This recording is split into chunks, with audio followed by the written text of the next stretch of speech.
NASCAR Busch Series racing at Kentucky is brought to you by Aaron's. With over 1,400 stores nationwide, everyone is a lucky dog at Aaron's. And by Fantastic Four, Rise of the Silver Surfer, now playing only in theaters. And the Sunoco Free Fuel 5000. Pull into Sunoco for a chance to instantly win free fuel. Now it's time to fire them up. Let's go trackside for the command to start engines. And now for the most famous words in racing, please welcome back rock legend Peter Frampton. Gentlemen, start your engines.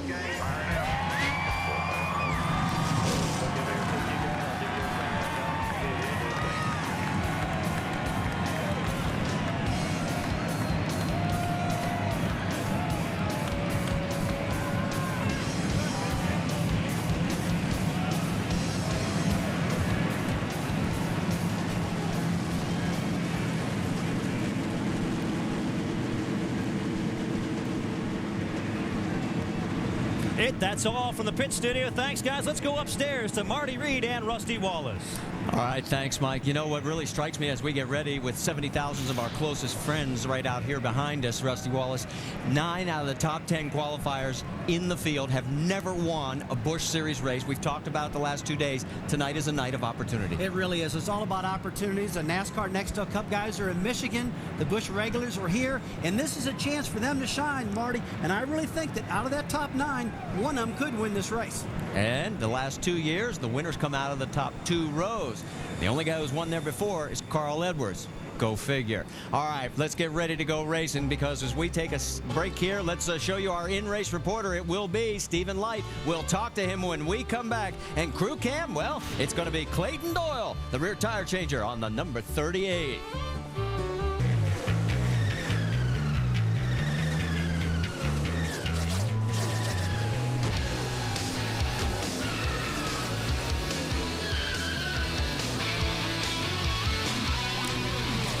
The engines have fired as the sun sets in the west of Kentucky Speedway, and the cars are pulling out onto the racetrack. And across the top of your screen, you'll see the ticker.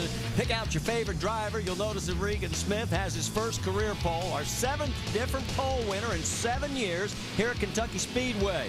And there's Chase Miller right alongside. The two of them, 23 and 20 years old, respectively. Let's talk to our in-race reporter. That's the number 90 right there. Stephen Light, you're up, Rusty. Stephen Light, Rusty Wallace, ESPN. You got us? Yes, sir. I got the loud clear. Buddy, you've been on a roll lately, man. You know, talking a 10th place finish at Charlotte. You were running in the top 5 at Dover and got a little bit of a wreck. And then last weekend, you're leading and dominating that race, and you blew in an engine. You got this monkey off your back yet? I'll tell you what, our team's done a great job the last few weeks, all season long. And I brought a whole thing of bananas with me this week, and I threw them out the car earlier yesterday. So I think that monkey's gone off that back. Stephen, what do you think it's going to take to keep this thing up front throughout the night? You know, a lot of change in track conditions going on. Yeah, I think just keep the thing up in clean air. I mean, the car's really good. It's good all day in practice. Ran around a couple cars. It was even good behind other cars with disturbed air. So I feel good about our Citizen Answer Ford. It's been running great all weekend, and I can't wait to get started. All right, Stephen, thanks a lot. We'll talk to you later on in the race.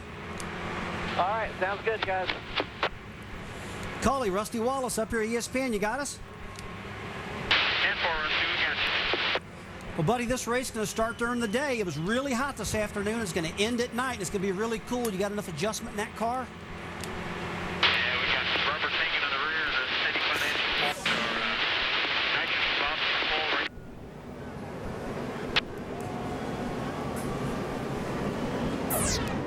Well, obviously, we're having a little bad communication with Cully right now. I have to work on his antenna a little bit, but they had an engine problem last week. They say they've got that fixed. They're not going to have a problem with that. We'll get back with him later.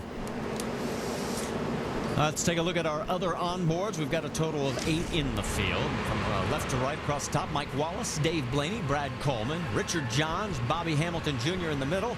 On the bottom, Carl Edwards, Stephen Light, our in-race reporter, and David Rudeman. So we've got a look at all of our onboard cameras. We got the ticker running on top. We probably need to check in one last time with our pit reporters. Jamie, you're up first. That's right. You know, Brad Coleman, he's the rookie, youngest in the field. Last time he competed here at Kentucky, he took home his first major stock car victory in the ARCA series. Now, after he crossed the start-finish line, he got out of his car after doing a huge burnout, and he did a bow. He did 3 bows to the audience, and he said, you know, I kind of like this. I want to do it again. So he's calling it the Brad Coleman bow. And I asked him, what are your chances of doing it again here tonight? He said, we have a great car. Look out. There you go. Let's go to Vince. Well, Jamie, little known, Cale Gale is driving the 33 car tonight for Kevin Harvick. Harvick and Tony Stewart, a couple of the big names that have been in this car already this season. And Gale admits those are big shoes to fill. He's just 22 years old, but he's impressed Kevin Harvick with not only his driving ability, but his work ethic around the shop. And Gale says he's a little bit nervous tonight. It's just his 3rd Busch start of the season, but he's ready to capitalize on the opportunity. Shannon Spake. Well, Vince, it's been a difficult 2 weeks of travel for points leader Carl Edwards, having to go back and forth between the Cup venue and the Busch race. And it got a little more difficult this week. When he showed up for the plane that Roush Racing had chartered to bring him and his teammate David Reagan to Kentucky, they said that they couldn't take him. Why? Because he forgot his ID. So what did Carl do? He looked around, he saw Dave Blaney sitting on his Braun Racing plane, walked over, and hitched a ride. Both him and his teammate made it here in time for final practice. Over to Dave. Well, Scott Wimmer's been here for the entire weekend, not going back and forth, but he has been going back and forth between rides this year, between the 21 of Richard Childress Racing and the 29. Last week he got back in the 29, and he said communication is the key to winning races, and I had it great last week with Pat Smith. Communication is back for this team, and near the end of this race, we expect to be up front. He starts in the back, though, a very loose race car in qualifying. He'll go from 25th. Marty? All right, thanks, Dave. As we continue on the pace laps, let's talk about what we should be watching tonight. Rusty? Well, there's a lot of key things to take a look at tonight. One thing, watch your pit road speed. This is one of the longest pit roads in NASCAR. It's so long you can be speeding in certain parts and get busted. Be careful there. Another thing, don't be asleep on the restarts. You got to go while your tires are good, while they're sticky. Take a look at Carl Edwards last weekend. Man, he passed 7 of them in turn 1 and 2 in that restart. He ended up winning the race. Real important. And also keep adjusting on your car. This race, these guys practice during the day. The thing's going to end at night. The track's going to really cool down. And if you don't touch your car, Marty, you're going to get your doors blown off. So you better stay adjusted on this thing if you're going to be in the competition and in victory lane tonight. What you were talking about, temperature dropping as the sun continues to set, and we've already seen that transition already beginning here. Take a look during practice and qualifying earlier today. It was 91 degrees when we qualified at 5 o'clock Eastern. Track temp was 197. Look at the drop already. Yeah, we've already had a major chassis change right now. These cars are going to be hooked up more than they've ever been hooked up, stuck to the track real good. And when that happens, generally the cars turn tight, meaning the front end doesn't stick good, the front end slides on the car. But these crew chiefs have been working throughout the day. They should have enough adjustability, but they got to stay on top of this. Take a look at all the white towels handed out by the track tonight. They're going to help get this race started. We'll have 1 to go this time by. Gives us enough time to share with you some thoughts that Regan Smith shared with us about the need to win in 2007. Statement earlier this year that I would be disappointed as a team if we didn't win a race, and I still stand by that. You know, we're more than capable. We got a strong race team, and I think each week we're getting closer and closer. They are very close right now. They're just basically finishing this race right where they're starting. Yeah, I tell you what, this guy's been strong. I mean, here's a team that talked about not running all the companion events. I mean, running the companion events, but not running the regular events on the Busch Series. He was going to skip this week's race. He was going to skip Milwaukee. Now they decided on Wednesday to unload the car, bring it back to the track, and he's put this baby on the pole, and this kid loves racing this car. If he can lead all 200 laps, he'll get that first win, but there's about 42 other cars that are going to have a say in this before it is all over. Lights are out on the pace car, so as they make their way down the backstretch for the final time before we go green, let's talk about the fact that we've got a lot, again, of some inexperience perhaps up near the front.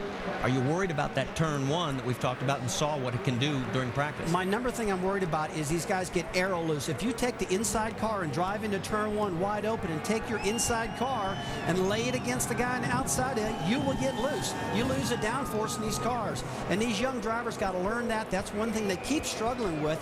And so you're talking about the entrance of turn 1, the entrance of turn 3. Those are the most critical parts. Because here at this racetrack, it's tough getting into turn 3. All right, as you can see, we're going to allow the fans to share in this tonight. We'll hold off on full throttle to our restart after we have our first caution. Just sit back and enjoy. The pace car is off. The Meijer 300, race 16 of 35 in the 07 Busch Series is about to go green. Ready, green, green, green. Green flag, green flag. All clear, all clear.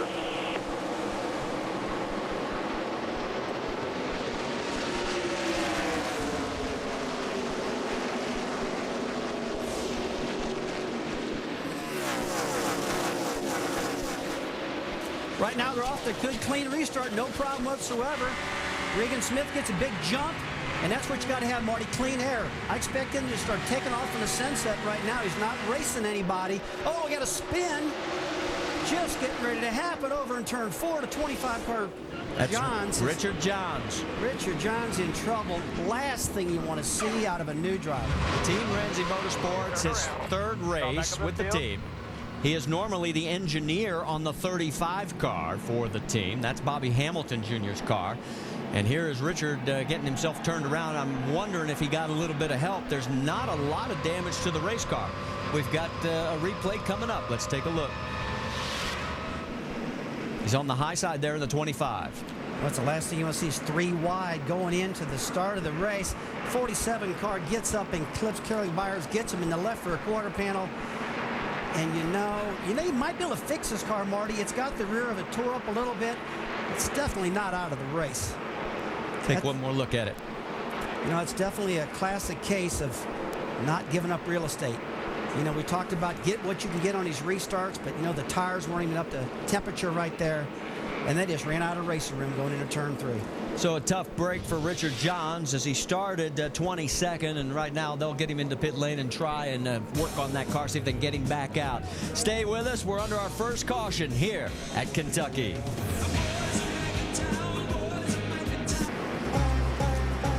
Well, we talked about the friends that we have here in Kentucky. About 70,000 have turned out tonight, and each one of them got one of those towels, and you saw them flying here when we went green. And I guarantee you, talk to the drivers, they saw them too. And the only person that was seeing red was poor Richard Johns, and there he is stopped. NASCAR's told him to pull back, and he is going to be a lap down. We're going to go full throttle as the pace car will pull down off of the speedway into pit lane. Here we go.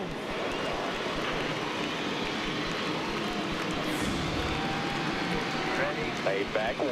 Ready. Big flag.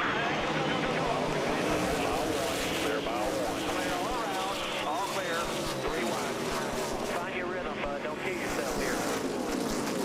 Outside. Outside. Push inside. You're in good shape there. Clear by 2. Looking inside. On board there with Carl Edwards as they come around to turn number 3. Marcus Ambrose got a great restart, Rusty. I tell you what it's all about. If you can get those good restarts and get it taken care of early enough, man, you can pass a lot of cars. That's just what you had to do. He went around outside. Caution, Morgan Shepherd into the wall. So again, here we are working lap number 5, and we're into our second caution already. A 65-year-old Morgan Shepherd has tagged the wall. Boy, Marty, I hate to see that. He qualified so good.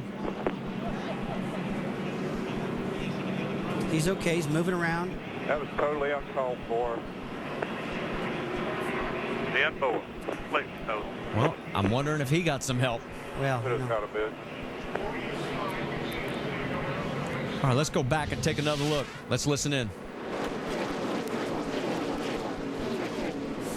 It looks like Cal Kristoff was all up behind him, giving him a good shove. Don't know if there was contact there or if he just got arrow loose or what happened.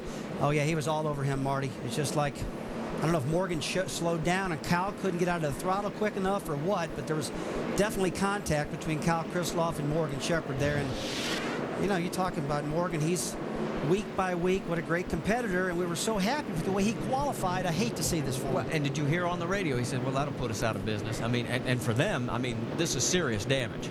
Yeah, I mean, He's not a happy guy. I mean, it's just I feel sorry for him on that one. So the misfortune for Morgan Shepherd is now a break for that man right there, as the Aaron's lucky dog pass is going to go to Richard Johns, and he will get a lap back, and he'll be back on the tail end of the lead lap. Marty, he's not out of business, that's for sure. Richard Johns, we just talked about, he got in that wreck after watching Morgan Shepherd look at his car. Morgan, great competitor, raced a lot in NASCAR Next Cup in his early years, decided now to run the Busch Series, and probably this was his best qualifying. But back to Richard, he backed that thing in the wall, Marty. I believe he knocked that rear spoiler up higher, which really makes these cars handle better. So he's not out of it, that's for sure.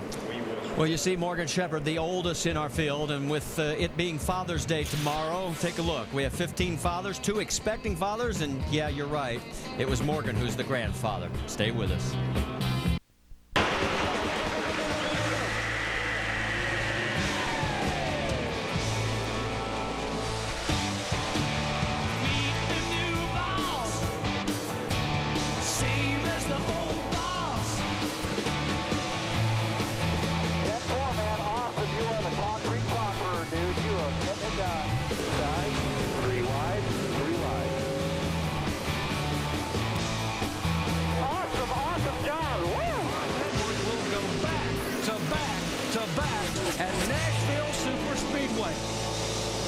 That was the scene a week ago. You heard Carl Edwards being nicknamed the Concrete Conqueror. He won 2 races in a row on concrete, but it's back to asphalt. And, well, I don't know if it's back to reality. He's still running top 3, but, you know, certainly he is the guy to beat right now, riding a winning streak, Brad. Yeah, no doubt about that. But, you know, we saw Marcus Ambrose just a second ago, a great restart. And I talked to his driver coach, Robert Preslin. He talks about Marcus. He says that Marcus Ambrose, every time he gets in a race car, he gets better and better. And he was up on the wheel and up on the throttle on that restart. He passed 4 cars and got himself up to as far as 3rd place.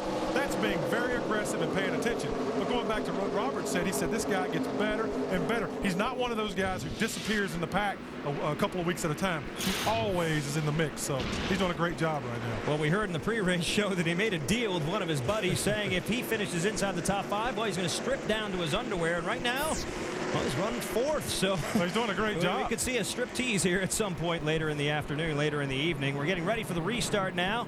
Regan Smith, the man who started on the pole tonight, will be bringing the field again to the green. We've got off to a bit of a halting start. Only 9 laps complete of 200.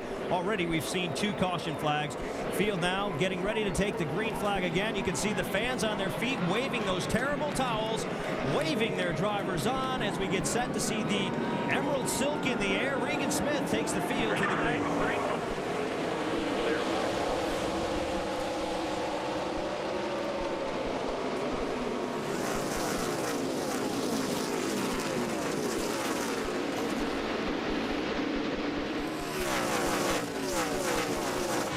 Got a pass in action for about the 4th position on the racetrack. There you see Stephen Wallace going underneath Marcus Ambrose, and that is for 4th. Stephen's got a really good car. He's been happy with it in practice. Had a pretty hair-raising moment in qualifying. Drove in the corner pretty deep, got loose, but picked it up in the 2nd lap. But what about Marcus Ambrose? That restart that reminded me of Carl Edwards last weekend, Marty, when he shot that outside and picked a lot of them up. And I tell you what, deep in these races, you got to get that track position. That's what it's taking. Losing a little ground to Stephen right now. Behind him on the right side of your screen in the 90, that is Stephen Light. Let's set it for you. Light is actually running 6th. Ambrose right in front of him in 5th. Then it's Steve Wallace leading this trio in 4th. What's happening up front? It's still Regan Smith in 1st, J.J. Yaley 2nd, and Mr. Edwards in 3rd. Well, they look for Edwards to get right to the front. You saw that sparking on the front of the number 4 car of Regan Smith. That's because the tire pressures are low, folks. These cars are going to run longer and longer. The pressures will come up. You see a little bit of a wrinkle in the left-hand side tires, especially the left front there. You see how it's wrinkled up? That's because the air pressure's down. Take a look at the 9th position right here. Cale Gale passing Brad Coleman on the inside. And Marty, this is the area I'm talking about. These guys got to be careful on the inside when they haul these things off in the corner, because that makes a car really loose. And especially here in turn number 1, that is a very deceiving corner. We go on board with Brad Coleman. That is a lot sharper turn in, and you say it just burns up the right front. Oh, it burns up the right front. The way you get in the corner is really tough, and this is a battle for 12th position right now. David Rudiman passing Danny O'Quinn. He's got a ride this week with Jack Roush, and also again at New Hampshire Roush is judging Danny to see how he does. He's got an opportunity. Looks like Shane Huffman sticking his nose underneath in that Dale Earnhardt Jr. Owen Busch car. Huffman likes the low line, and unfortunately for the 17 car, O'Quinn can't get down, and this could cost him. It's the long way around. Now this is where you got to watch it right here. These guys are going to struggle. They need to get back in line because the lead car is going to get away from them. When you run side by side like that, it really slows both of you down. Both cars are hooked up together, and aerodynamically, you're slowing them both down. Guess what? We got another battle on the racetrack. This is for 8th. You got the number 9 of Chase Miller and Greg Biffle. And Biffle on the inside in the 37. Shannon, you've got more on the 9 car? They say you learn something new every day. Well, lesson number 1 for Chase Miller, the rookie, is on restarts. His first start of the day, he said he started in first. He said he learned that he should start in second. That team is working on the restarts because he started this race second, and he is currently running 8th. So a problem there. Well, when you use first gear for a restart, Marty, as you know in drag racing, buddy, we used to do that a little bit. You'll wind out real quick, and all of a sudden, man, you lose your momentum. And we got a spin up off of turn 4. Mike Wallace is spinning around. Doesn't look like he's hit anything.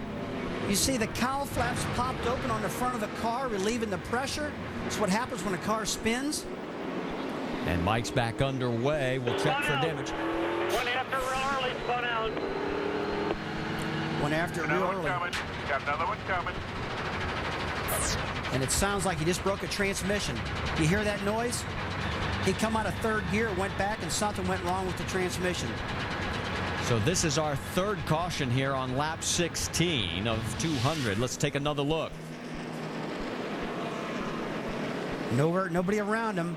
A lot of rear spring in these cars make these cars really, really loose on the beginning of the run. And they just lost it, it looks like, on the bottom. Let's listen if we can hear the transmission here.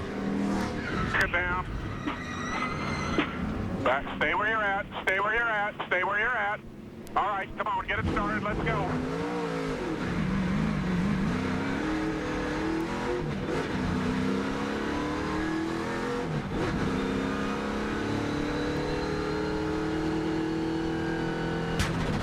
Right there. Right there. He brought it back in gear, and the thing just sounded like it broke. I mean, before we make that judgment, it sounded like either a broken transmission or a blown tire exploding. So we'll take a look and see what happens here. I'm sure we'll get an update from pit lane as the Geico Monte Carlo will try and make his way around. Looks like he still has power. And there is the pace car. So Mike obviously going to go at least 1 lap down here. And it still sounds awful. Yeah, something doesn't sound right there. You saw him come out of 3rd gear into 4th gear, and when that happened, it just broke. So as we are under our 3rd caution here with only 17 of 200 complete, don't go anywhere. We'll get a lot more green flag racing in. We just got to keep everybody from turning them around. You know the day destroys the night. You're back just in time here at Kentucky Speedway. Race 16 is about to go green once again. The pace car pulls off, and we're back to green flag racing. Lap 19 of 200 complete. And as he comes to the restart, just about now, Regan Smith, who's led every lap, will get the green flag, and we're back underway at Kentucky Speedway. And look at Carl Edwards on the outside.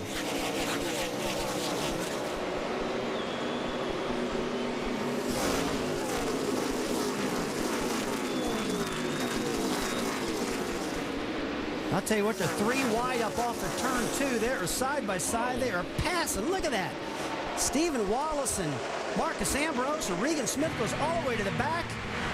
Yeah, Regan got a bad restart. Looked like he was in the wrong gear compared to everybody else because they all shot around him. He finds himself now in about 5th spot. Well, Marty, earlier when I said the key of some restarts, man, I didn't mean they had to restart that hard. I mean, if they keep this stuff up, there could be some problems going on because these guys have been 2 and 3 wide coming off of turn 2. But for some of these guys, it's paying off. All right, let's reset it for you because Carl Edwards is now your new race leader. J.J. Yaley is in 2nd. Steve Wallace is up to 3rd. Regan Smith is dropped to 4th. And Stephen Light rounds out your top 5. Right now, these guys are barely getting the tire pressure up. You see David Rudeman getting underneath Chase Miller. Battle for the 10th position right there. Yeah, Chase has got it with the number 9 car. Ruderman wants it with the 99. Chase is running a good high line. It looks like his car is sticking up good. That's one thing about this racetrack. You can really run a couple different grooves, but you really got to get that second groove rubbered up before you can move up there. It seems to me they're up there pretty early. On board now with Dave Blaney. He's in 13th. That's Shane Huffman in the 88, right ahead of him. Take a look at that nose shot. See how low those cars are to the ground. The lower those cars are to the ground, the more downforce they're making, the better they're handling. The crucial part right here, you see there's a nice gap. Oh! Whoa! Oh, man. That's going to make Sports Center right there, buddy. That was a tight one. Shane Huffman barely missed getting taken out. And we almost had our 4th caution. Speaking of the last caution, let's get an update on Mike Wallace's situation. Jamie?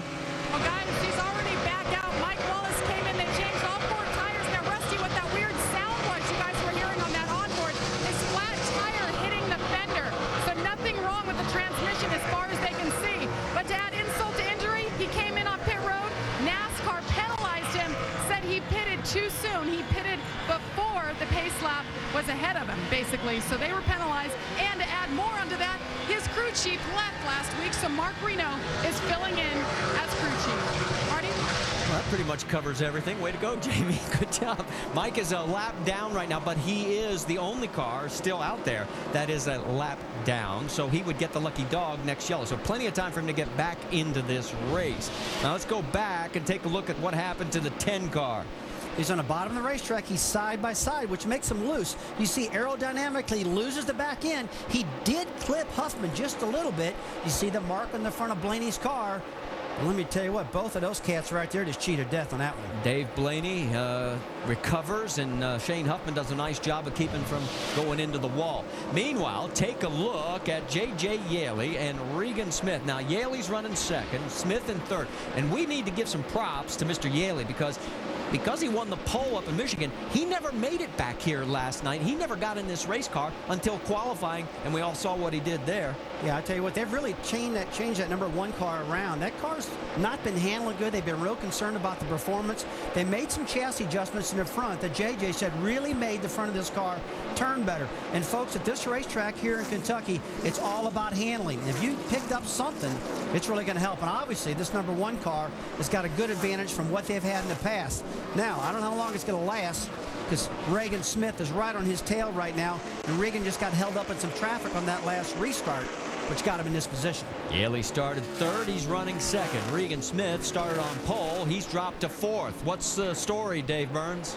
Well, when he got jumped on that restart, Marty, it's now 8 laps since he was jumped on the restart by Carl Edwards. And he said nothing on the radio. Regan concentrating on getting back to the front here. On a previous restart, Chris Lambert, his spotter, had told him 1 car laying 1 back. He'd given him a heads up on anyone laying back trying to jump him, but no word to him this time. That may have contributed to Regan getting past as he now goes back by the 1 car of Yaley. But trying to get back up front, they told Regan it's a long race. Vince? You just saw that J.J. Yaley gave up 2nd place position. He had been battling with Smith, but early in the race when Yaley was running 2nd, his crew told him, you don't have anything for Smith, but you're comfortably ahead of the cars behind you, so just hang in there. So no surprise that he gave up that 2nd place position in the battle with the 4 car.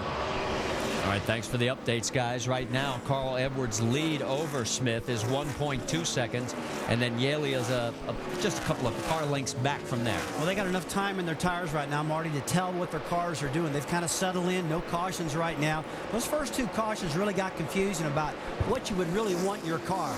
Now, we started at 9 a.m. when this race rally went green. It was about 94 degrees in the track temperature. We'll keep you up to speed of what's going on with our track. I'm sure the crew chiefs are watching that, and you can really tell how the car is going to start handling different when those temperatures goes down farther yet. There you see Stephen Light. He's our in-race reporter. He's got his hands full with Brad Coleman, and that is a battle for 5th. Really impressed with Brad Coleman. I mean, he hasn't run much this year. You can tell he's got a really good car. You know, we talked to him this afternoon, and he was really excited, really amped up, saying, I want to run this car more. I love racing this thing. But, you know, I believe after this run, he might get a chance to run some more. The Lights car seems to do well in the high line. Coleman has to give up the pressure from underneath, maybe eating up too much tire. He falls back into 6th position behind Stephen Light. The action continues here at Kentucky Speedway. Carl Edwards is out in front. Does he make it 3 in a row?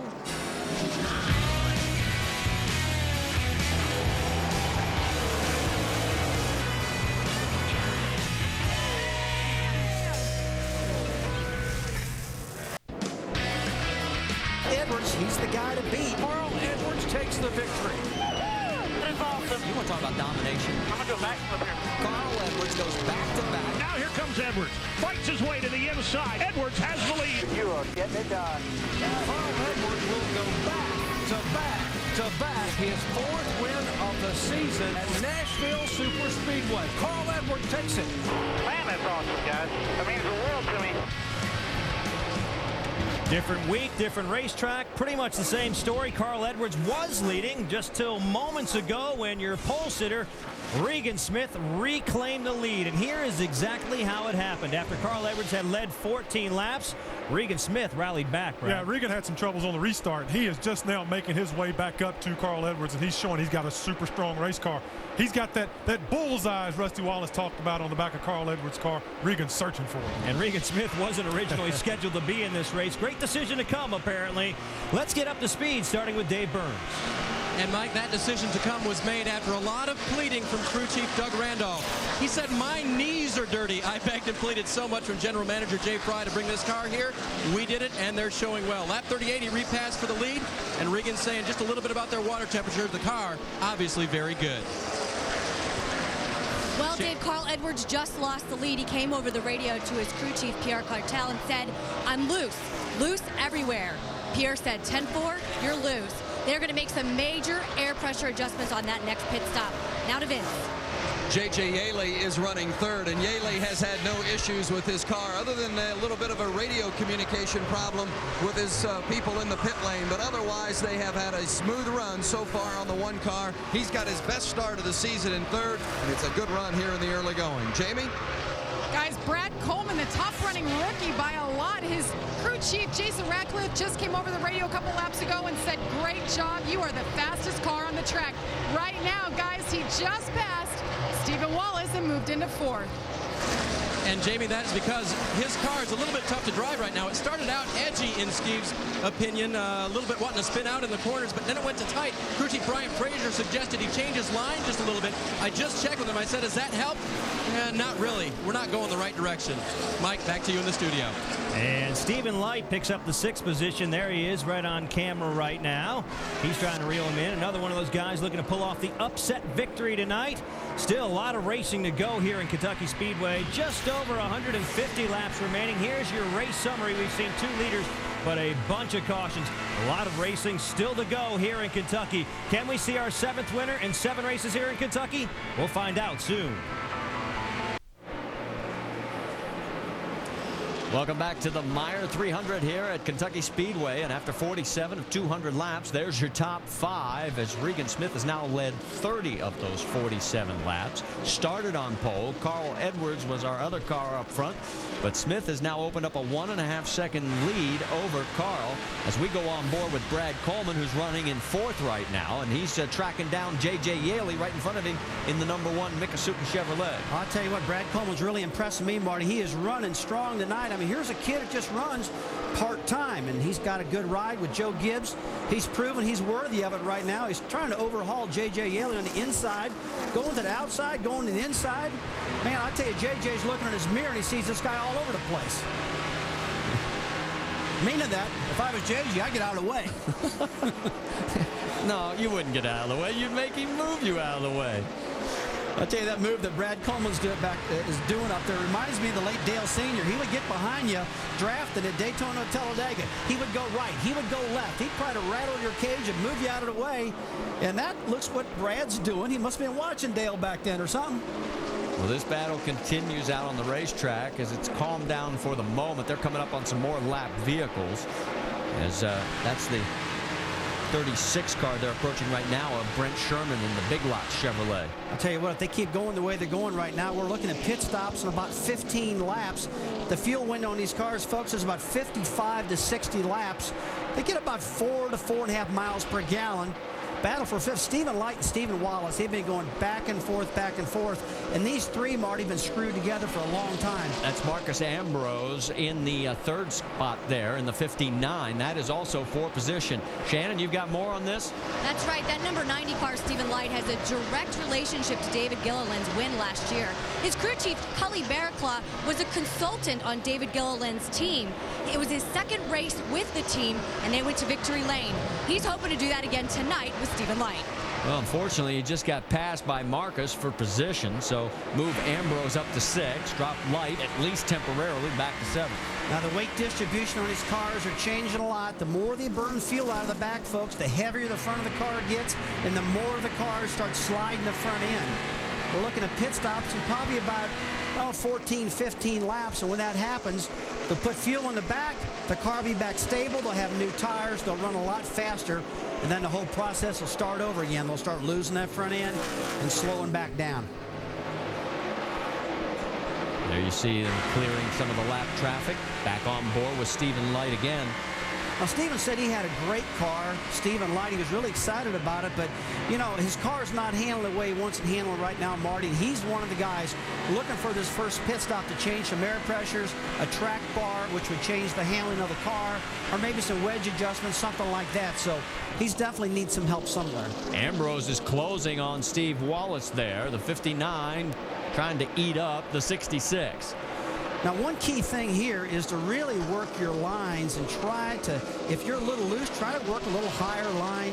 If you're a little tight, maybe a little lower. I mean, these guys have moved their lines all over the place. Dad, you ain't going to want to watch this. They just told me in my left ear that he may have brushed the wall. The 66, yeah, he did. Well, he does that occasionally, but I don't see any damage to the car. It looks like he went by in the right rear quarter panel.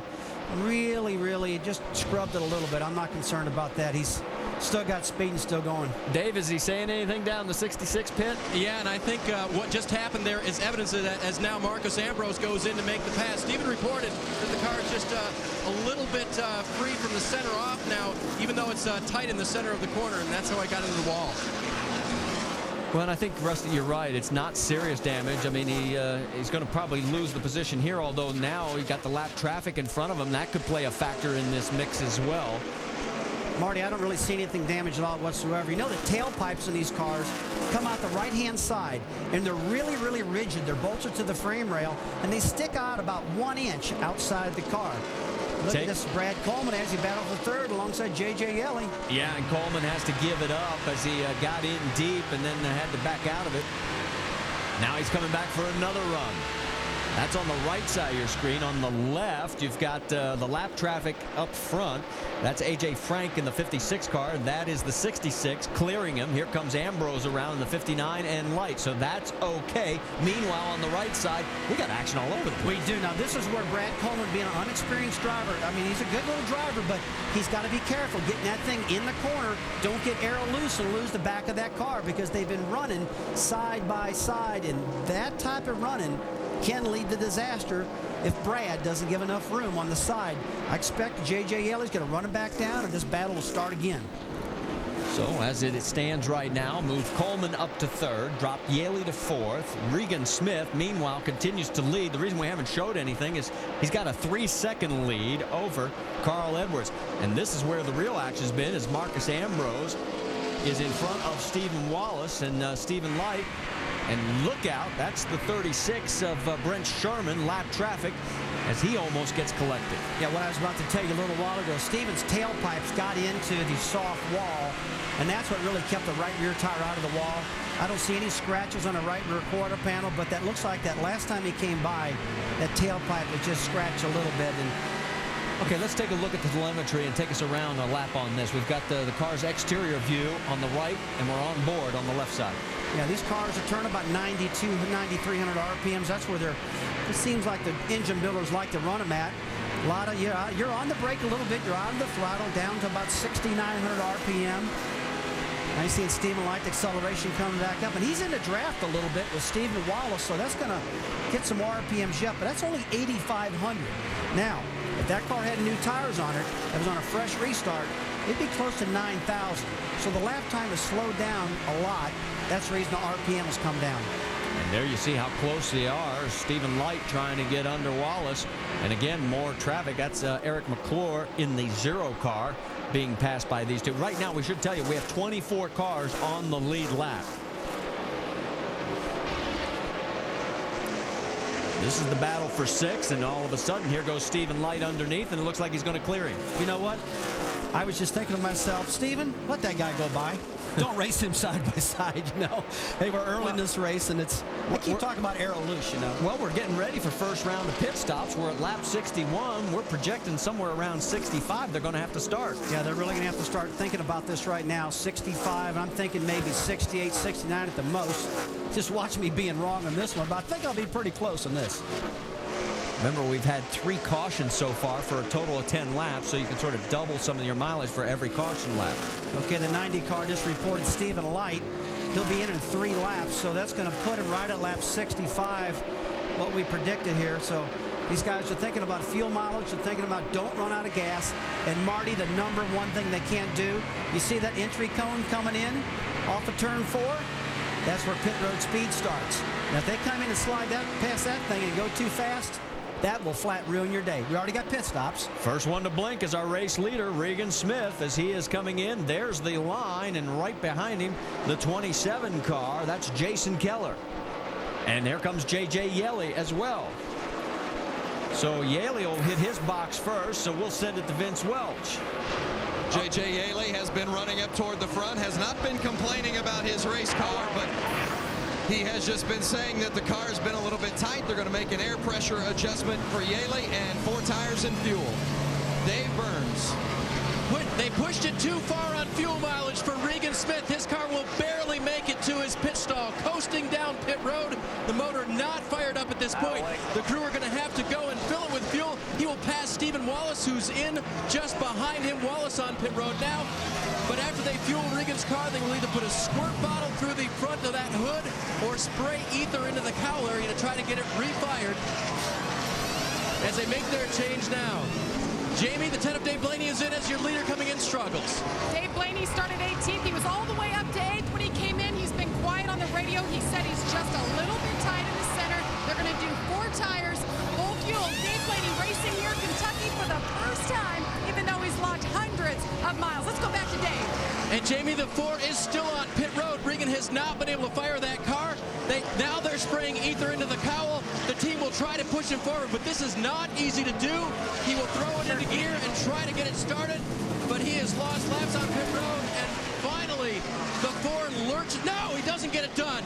The 4 still on pit road. It's all going south for Regan Smith. Shannon. Well, the 90 of Stephen Light is having trouble getting through the center off and can't get through the middle. They're going to do a half pound in the right front. They're going to add rubber to the right rear, 4 tires and fuel. And there he goes. All right, thanks, Shannon. And meanwhile, Regan Smith still sits at pit exit. He had the first pit stall, and you're on board on the right side, and you look over to the left, and there Regan is just getting underway. Let's check in now with Jamie. And that's Daniel Quinn in the 17. Guys, Drew Blickendorfer, his crew chief, told us earlier the orders for Daniel Quinn, last year's Rookie of the Year, is to go for it. We don't want you to just finish. We want you to go out there and prove how good you are. Run with these guys. And it's a good stop for Daniel Quinn. Let's go to Shannon. Carl Edwards is pulling his car down. He's going to pull it into the pit stop. He's about 10 away. His guys are on the wall ready to service that car. He's saying it's a little bit loose, so they're only going to give him an air pressure adjustment. They're going to give him some water, hand that through. Carl Edwards is going to try to get back up front with the struggles that Regan Smith had on pit road. Looks good. And he's away.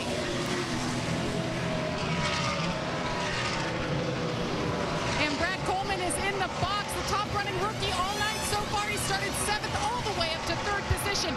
No adjustments. He said this car is good. He told us earlier today, watch out. And he's off. Let's go to Vince. The 59 of Marcus Ambrose has been wicked loose through most of the first part of this run, but just in the late stages of the run, Ambrose said the car was starting to come to him, but they were going to put a turn in the right rear, 4 tires and fuel. But the 59 car, the Ambrose, the Australian, second in rookie points, likes his car in the late stages of that first end. Now, not everybody has made pit stops. As you see, the 47 right there is Kelly Byers. He is your new race leader, started 26, and he is working lap 69 of 200, so somebody's getting some excellent fuel mileage. Well, he was in the pits early. He came down pit road a couple times and topped it off, Marty, so he's a little more fuel. 17 car coming back down pit road, left with the gas can stuck in the car. NASCAR is bringing it back down for a penalty. There it is, Jamie. Marty, I'll tell you what, it's a flashback to Mexico with Juan Pablo Montoya. That catch can was stuck in the back of the car. He got away with it. He came in and stopped the crew. Devastated right now as Danny O'Quinn is out. All right, while all this has been going on, you're probably asking, okay, how many laps down is Regan Smith, our pole sitter? It's 3, folks. That's what it cost him, running out of fuel and then having trouble refiring. So 3 laps in arrears. And there's Kelly Byers still out in front. Stremme, David Stremme's in second. He still has to stop. So does third place Jason Leffler. That's the top 3 here under green. And we're cycling through green flag pit stops. A number of leaders have hit pit road, but heartbreak hit Regan Smith after leading more laps in this race than he led in his first 100 races of his career, I should say. He has a problem on pit road, runs out of fuel, cannot refire it, Brad Doherty. Yeah. How much of a heartbreak do you think it's this got to be. I mean, Regan Smith was just the class of the field thus far. He had a great hot rod, as Rusty Wallace would say. He was literally flying. Right now, 3 laps down, I just don't think you can make that back up. He may have cost himself the race. And it may be difficult for some people to understand why it's so difficult to refire an engine after it drains dry. And to explain that is Tim Brewer with our Chevy cutaway car. Thanks, Mike. The problem you have when you run the thing completely out of fuel, you have no fuel in the accelerator pumps, which are here, and on the back of the secondaries, you have nothing there. So what they're going to do, they're going to spray ether down through here. It's going to come through the air cleaner, come down through the engine. You need to have the engine spinning over when it does that, because ether is really explosive, and when it hits that thing, it'll rattle those valves really hard. But you have to put something in there that'll fire the engine to get the fuel pump turning, to pump the fuel back to the carburetor to keep the engine running. Back up to you, Marty.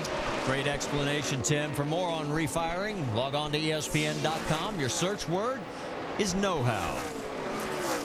I'll tell you what, we're taking a look at those pit stops. Carl Edwards, I was talking to his guys before the race, and they were giving me an idea of how far they could run. It looks like Carl and Brad Coleman ran the very farthest in this deal, getting a lot of fuel mileage out of those cars, and that was an incredible length that they run in those cars. So I'm estimating right now about lap 123, 125 that we head back down pit road to do this thing again. Well, and Kelly Byers got the best fuel mileage in the 47. Todd Cleaver is your current race leader. He's now pulled off. Shannon? Well, Todd Cleaver in that backup car, he wrecked his primary in the first practice.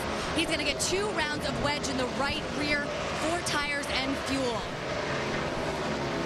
Looks like a pretty routine stop, and the battle on the left side of your screen is now for the race lead. Carl Edwards back in front of the 18 of Brad Coleman as we're working lap 79. And we didn't get a chance to finish. Kelly Byers actually got the best fuel economy, 69 laps of racing before he made his pit stop. So, and the other good news, we can tell you, Regan Smith fans, once all those pit stops cycled through, Regan's only 2 laps down, not 3. Still not great, but it's better than nothing. Well, I'll tell you, the guy we need to give a hand to is Brad Coleman. I mean, he's up there battling with Carl Edwards side by side, and Brad made his pit stop. He's got his tires, he's got his fuel, and so does Carl Edwards. And I'll tell you, this kid has been flying all night long. I'm really, really impressed with Brad Coleman, the good job he's been doing throughout the night. Let's set the top 5 for you as you look at Brad Coleman. He's in second place, behind the 60 there of Carl Edwards. Edwards, of course, going for his 3rd win in a row and 5th of the year. In 3rd, it's J.J. Yaley. In 4th, it's Brent Sherman. But remember, he's got a pit stop coming. Steve Wallace is running in 5th. Now, this is the point of the race where they made their first stops. They've told the crew chiefs what the car is doing in the first run. and they're making some adjustments right now to fix those problems. On top of that, though, they got to be working on these changing track conditions. This track's going to cool down, so really they need to kind of double up on their adjustments.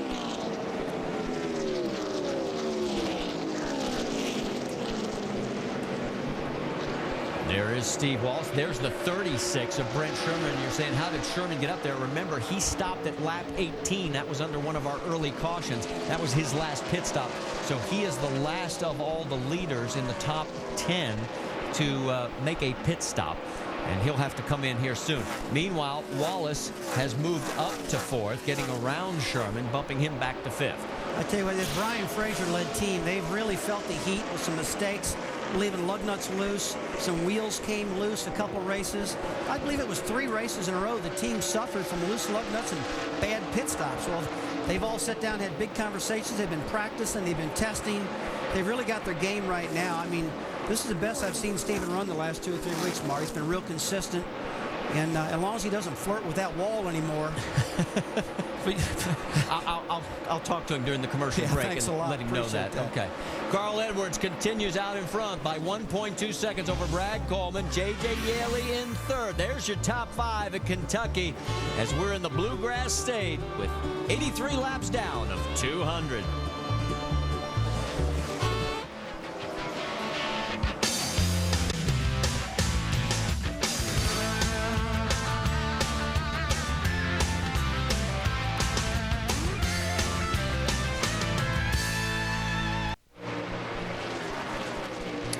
Here's a look at the Castrol GTX lap leaders after 90 laps tonight. Regan Smith at the top of the board, but he's got some catching up to do after a problem on pit road. He's led 45 laps, and Carl Edwards has led 30. Keep in mind, back in 2005, he led 150 laps in this race, and trouble on the racetrack. And we've got a crash, and it is the 17 of Danny O'Quinn into the wall. Right at turn 2, a lot of damage on the left front, the left rear.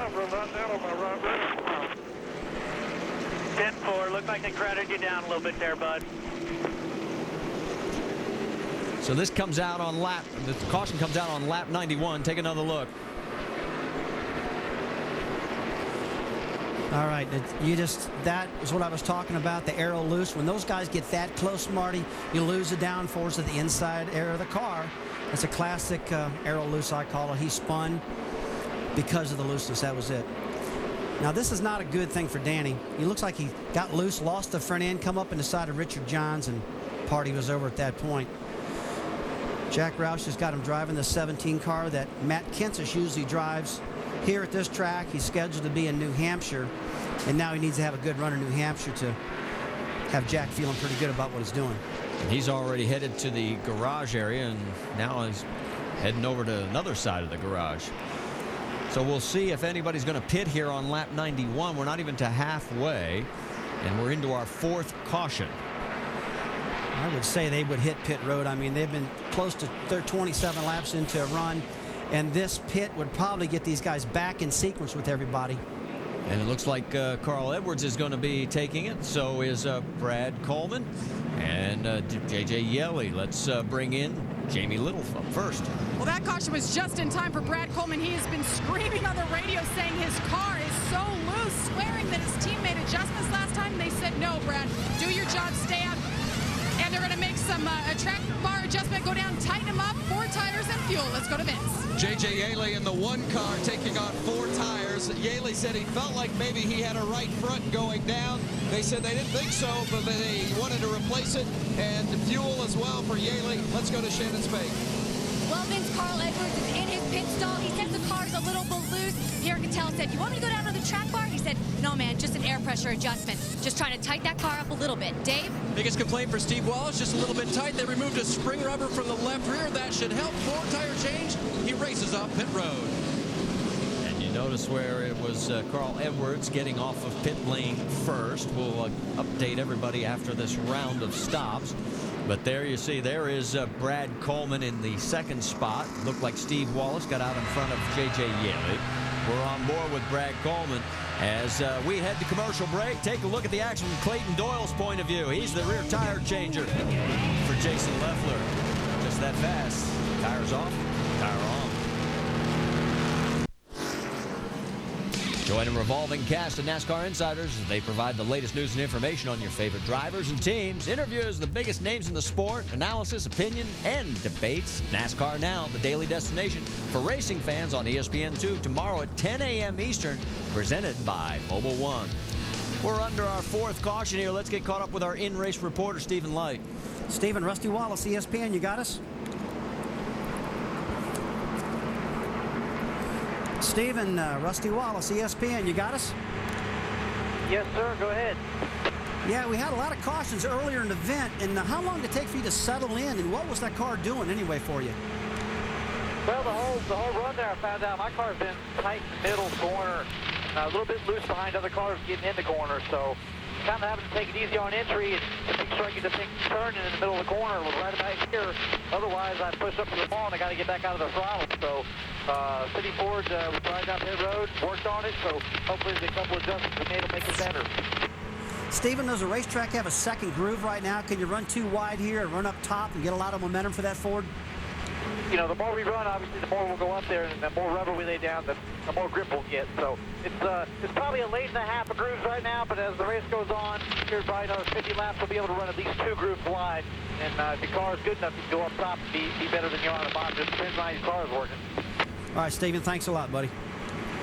Yeah, thank you. Coley, Rusty Wallace, ESPN, you got us? 10-4, Rusty. Yeah, Stephen told you the problems he had. What did you learn out of that last session? What type of changes did you make to get that car to his liking? Well, we're going to load up on that right rear a little bit. We just need a little help to the center. He was a little bit free in. We got that fixed on the last stop. Now we're just going to finish it up with this, and hopefully it'll get us up there where we can run with Carl. All right, Coley, thanks for talking with us. Good luck, buddy. And for more on radios, log on to ESPN.com. Your search word is communications. What we're going to communicate to you right now is that the lights are out on the pace car, and it'll be Carl Edwards coming to the line first. Steve, with Brad Coleman, Steve Wallace, J.J. Yeley, and Kelly Byers, who started 26. They took right side tires only. He'll be starting 5th here on the restart. We're going to step aside as we're going to let the pace car pull off as we'll go full throttle. Let's get ready. There's a hole up top I put in it to be ready. Let's get ready. Nice and smooth shift. Car's off. Pace car's gone. Ready. Ready. Ready. Ready. Ready. Ready. Green.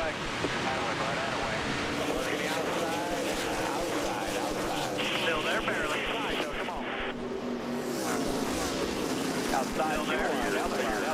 Outside. Clear high. Clear high. Go right with you. Clear low. Right up right there. Clear high. You want it, man. Clear my water. Like 2 high. Be wide. You're on the bottom. Clear the 30. All I can tell you, folks, if you saw the restart, Dad just had a heart attack because Steve made a heck of a move. He's moved all the way up into 2nd place. He's got Brad Coleman and J.J. Yeley right now on his back bumper. Let's take you back to this. This was fun. Well, at least for me. Oh, man, I'll tell you what. He flew down to that turn 1. He tried an attempt on the outside of Coleman. Brad got a good restart. He tucked back in. And then he had some momentum going on. He went to Todd Cleaver, overhauled him, went down 3 wide. And I went, that's where my heart stopped. But he stayed in the throttle, barely missed Mike, dented his left front fender and stayed in the throttle. Now look. And we've got a crash as we come back on track. That's Bobby Hamilton Jr. as he has smashed the rear half of his car. This is all happening down in turns 3 and 4. You all right? Also involved is A.J. Frank in the 56. So we now have our 5th caution as we had just gone back to green flag racing. And you're on board with Bobby as the wheel is coming off. He knows the day is done. That's the last thing I saw see happening. We talked about Bobby Hamilton being one of the regulars that could probably get the job done here. And he just went 3 wide trying to get along the outside of the 56 car and just ran out of room. Classic case. What we saw earlier in the event, first couple laps, matter of fact.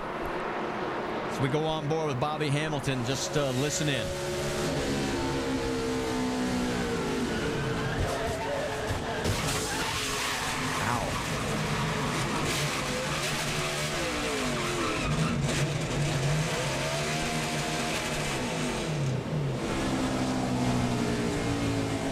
board here. That is Dave Blaney. He gets around it very easily.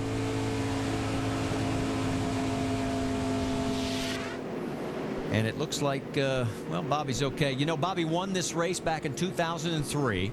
He went fishing the morning of that race. He went fishing this morning thinking it would bring him good luck again. His daughter even caught a fish, but it was no luck tonight.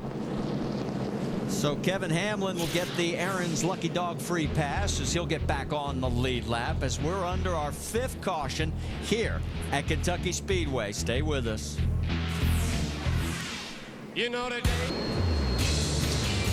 Let's take a look now at our race highlights and our Holiday Inn race rundown. We begin with a very stellar and emotional opening. The fans coming out in droves here at Kentucky Speedway.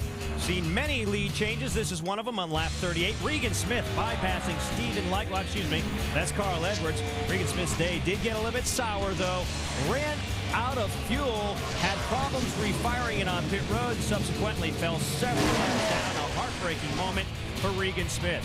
And also trouble on pit road for Danny O'Quinn. He has the catch can get caught there. That cost him valuable time on pit road, but his night got much, much worse. Danny O'Quinn backing it up into the wall. He's now in the garage. A very bad ending for Danny O'Quinn's here return to Roush Racing and the Busch Series. And, well, it looks like this race is really beginning to heat up, Brad. And, well, the domination of Carl Edwards is continuing, but he may be feeling a threat from a young gun. Yeah, I agree with that. And the thing I'm trying to figure out is I hear a lot from Rusty Wallace and the crew chiefs about tire pressures. So I want to go to the Chevy Cutaway car and our crew chief, Tim Brewer, and have Tim explain to me tire pressures and how they affect the race car. Tell you what we got here, Brad. Simple air pressure gauge. Folks, what we're going to do, a lot of times you can't take time to put wedge in a car during a pit stop. So you're just going to simply jack this air pressure up 1 pound in this left rear tire. That's going to help you from the center of the corner off, meaning tightening the car up. Now, if you're loose on entry, we're going to go over to the right front corner, put 1 pound of pressure in that tire over there, and it's going to help you get down in the corner. Tighten the car up, getting in as well as from the center off. And 1 pound air pressure is equivalent to about 60 pounds of spring rate as far as the tire is concerned. So that's a pretty significant change. Back upstairs. Wow. Thank you, Tim. For more on tire pressure, log on to ESPN.com. Search word know-how. Carl Edwards continues to lead here in Kentucky, but he may be feeling a threat from Steve Wallace. He's second. Some other potential Cinderella stories and the likes of Brad Coleman and Marcus Ambrose, each in the top 5.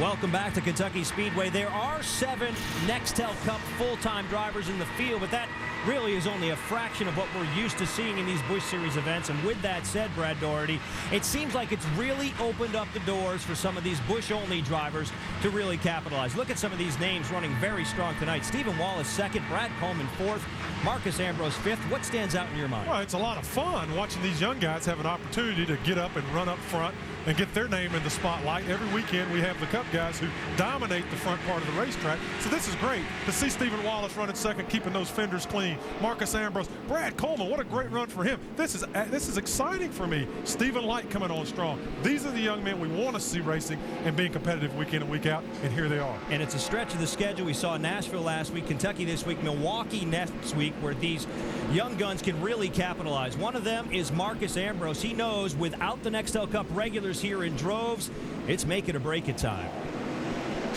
Now the pressure's on to run top 10 because there's only 10 odd Cup drivers turning up this weekend. But, you know, forget about the competition. For me, it's a personal battle. Can I tune myself in, tune the car in to run this track as fast as I can? That's the secret. If you can do that part well, you're going to beat guys, whether they're Cup drivers or Busch regulars. It doesn't really matter. We're just past the halfway point, 104 laps now complete. Marcus Ambrose in the 5th spot. Your leader, though, really trying to be the bad guy, if you will. He's a Nextel Cup regular, but he's a Busch regular, too. That's Carl Edwards looking for his 3rd consecutive victory.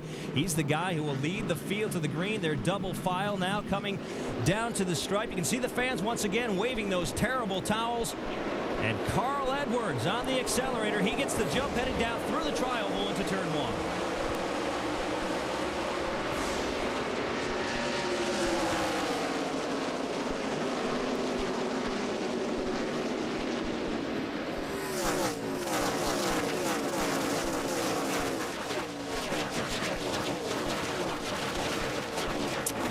Everybody clean down the backstretch as we make it into turn number 3. Carl Edwards, you know, we're talking about the fact Edwards is, yes, a Cup regular, but if you can beat him, you've beat the best in the Busch Series. He leads the points championship by 662, and right now he's pulling back out in front. Steve Wallace is in second. That is lap traffic in front of him right now.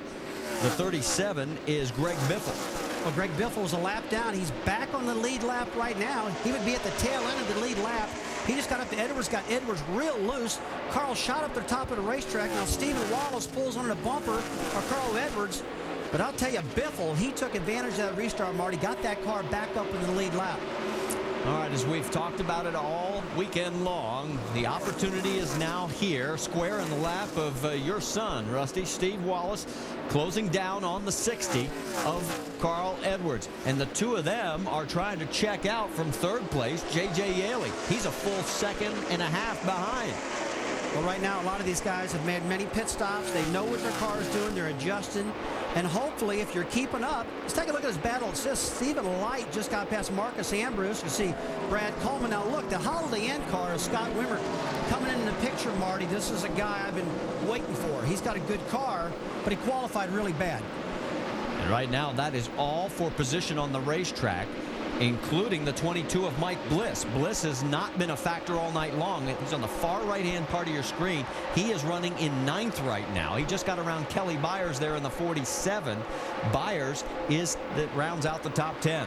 Tell you what, I'm really liking the way the track drives. You see them running side by side. They get a lot of momentum off that turn 4. You see him come down to the trial now. Scott Wimmer looking underneath Brad Coleman. Again, Wimmer had a bad qualifying run, started way in the back. Let's get more on the 29 car from Dave Burns. And Scott Wimmer told us that we shouldn't be worried if he isn't much of a factor. Oh, he gets into contact right there with Brad Coleman trying to make that pass. That may be a factor, crinkling his right front fender. But he said, don't worry about me early on, and he wasn't a factor for sure. He said, late in the race, we're making adjustments so we can come on at the end and hopefully, finally, win one of these things. As now he goes by Coleman. And we're looking from the onboard, Dave, and don't see any tire rub. No smoke. No, he kind of got out of Dodge pretty clean on that one right there. He got loose, got up in the side of Brad Coleman, and just sideswiped him. Basically, a good flat hit, Marty, and I don't see any smoke out of the right front. The air dam on the front of the car, which is very, very important for downforce, looks like it's still out there, so haven't seen him slow down much. Now, if you look at the very bottom of that right front fender, folks, you like to have that thing out a little bit farther for downforce. It looked like it got knocked in maybe 2 inches. Looking at it, he's going to lose some downforce over that, but not a lot. Let's take a look at this again. You know, I tell you what, it looks like Wimmer just came up in this left rear quarter panel of the 18 of Brad Coleman, and could have been losing a front end. A lot of times off that turn 2, you get a big push. That caused the front end to slide. And that second car, the blue and yellow 22, had the best view of it.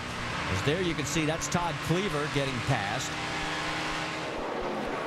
Cleaver is not running on the lead lap right now. Let's get more on the 22 of Mike Bliss from Dave Burns. And they have recovered from adversity early on, Marty. On the green flag pit stop era, they came down pit road and ran out of fuel as well, but they were able to get that car refired. And on the last run, just a little bit tight. This pit stop, just a slight air pressure adjustment, and Bliss is happy with that car. Carlos Contreras got in that car early this weekend. Mike made the trip back from Michigan and practiced the car in final practice and qualified. So Bliss trying to turn the disaster of not qualifying up north into success down here, and so far coming back strong as he gets around some of the other traffic. Right in front of him, though, is his next target. That's Scott Wimmer. And Scott talked to us about driving in these standalone Busch races. We've seen the last couple weekends guys that normally aren't in the top 5 or top 10 are up there competing. And, you know, it just is a little less pressure. When you're racing with the Cup guys, they're all out. They're not racing for points. They're racing for wins. They're racing there to get more information for Sunday's race.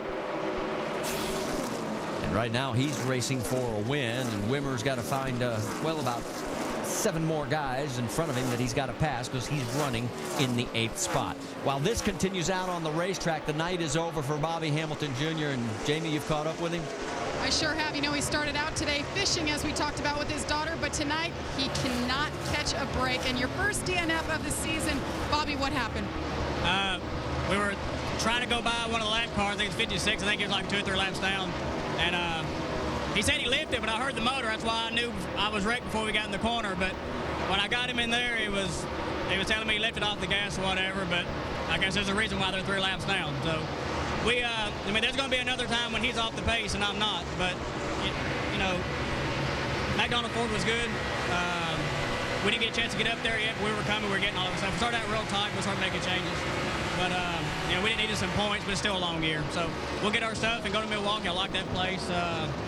Killed a good car. But, you know, we got a couple more at the shop that I really like. So we'll go on and pack up from here and try to regroup. Marty, the good thing about it, he gets to be with his 2-year-old daughter early for Father's Day. Yeah, daughter Haley. We'll show you about her in just a moment. You know, he's led coming into tonight's race more laps here than any active driver. He had 195 laps led. There is Haley right there with Mom. And as we head to break, we'll show you the fishing trip they made this morning. It's Bobby Hamilton Jr. We're here at Kentucky Speedway at the Sacred Pond that nobody's allowed to fish at. It's not often, you know, on the weekends you get a chance to hang out with, you know, your guys, you know, your daughter and wife and stuff. Stuff that you really don't get every week. I mean, this is only one time a year that we'll do this. This is here, so you take advantage of it when you can. Look what you caught. I did.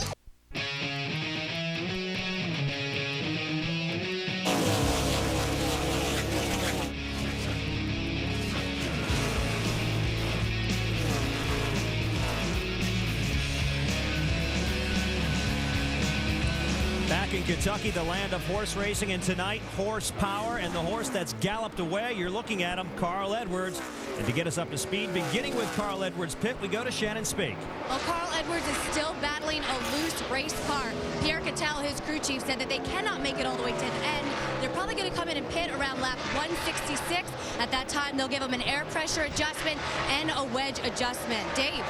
Shannon, we showed that video of Steve Wallace on a restart making his way through. They talked about that move afterward between Steven and the crew. Great job on that restart, man. They're showing that on the TV there. That was pretty impressive. You know, something fancy up. Yeah, I had to wait to see where he's going to go. I had no idea. Neither did I. All righty then. Made it. That's all that matters, right? 10-4. He made the right move. They tagged it by saying, we can win this race, and Steve said, I will drive my butt off to do it. Vince. David Rudeman is running third. He started 14th, and on that last restart, he was 6th, but immediately picked up 3 positions. He had been complaining about the car being too tight all night, but after that last stop, he said it's much freer now. Crew chief Jerry Baxter said, good, we're on the other side of it now. We know how the car is going to react. But David just came on the radio a moment ago and said, we're tight again. Shannon? Well, Vince, Stephen Light has been running in the top 10 all night long. He's still a little tight. Now, this is a car that has had 3 DNFs in the last 6 races. He was running up front last week when he broke a valve. It was a fast car last week. He said this car is even faster. Vince? J.J. Yaley continues to have a good weekend. He's in the 1 car, running 5th. He's been in the top 5 all night after starting 3rd. Remember, he's on the pole for the Nextel Cup race tomorrow. Yaley has not been commenting on the car. They've been giving him lap times each time by. And guys, if there's no complaining, that usually is good news. Mike?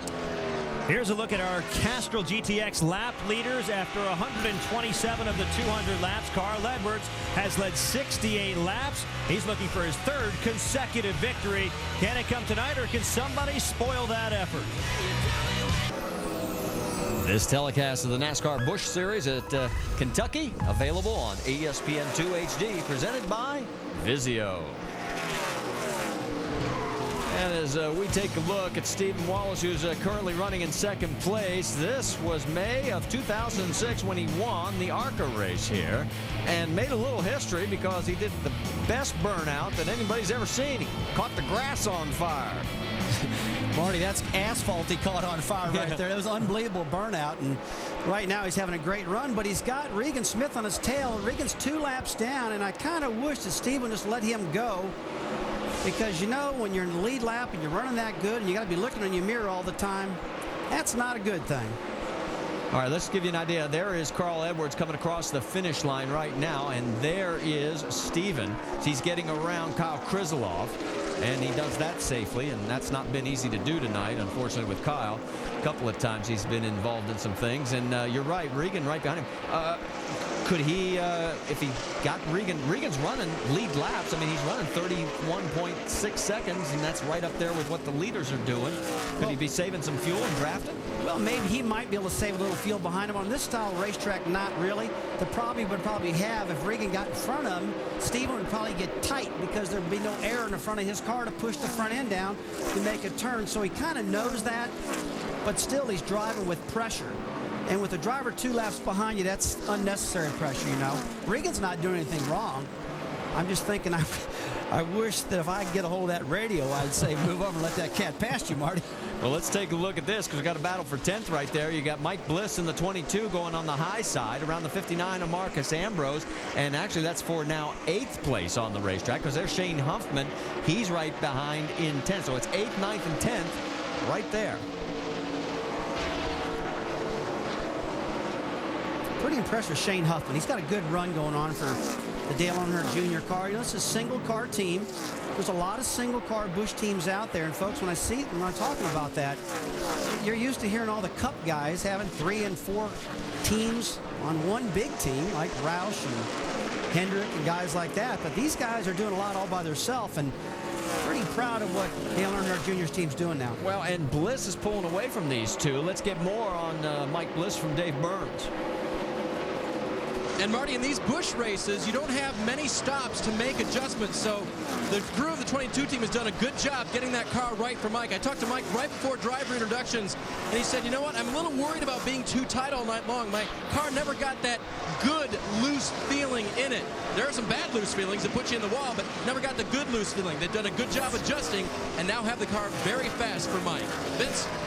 Well, the 59 car, Marcus Ambrose, is tight on center, and it's becoming a little bit more difficult to deal with. Remember, he's second in the rookie points, and that's a big goal of his. He made the point to mention that before the race to me tonight about how important it is to be the top rookie driver in this series. It's his first race here, but he was on the pole in the truck race here a year ago, and he said he had a lot of confidence coming in, but right now the car is not being too kind to him. All right, thanks, Vince. As you can see there, the numbers on Marcus, where he started, where he is right now, and a lot better than the last time we saw him back in Nashville. And look at this, a battle.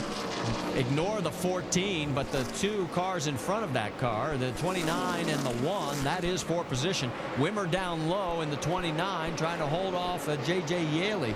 That is a battle for 6th on the racetrack.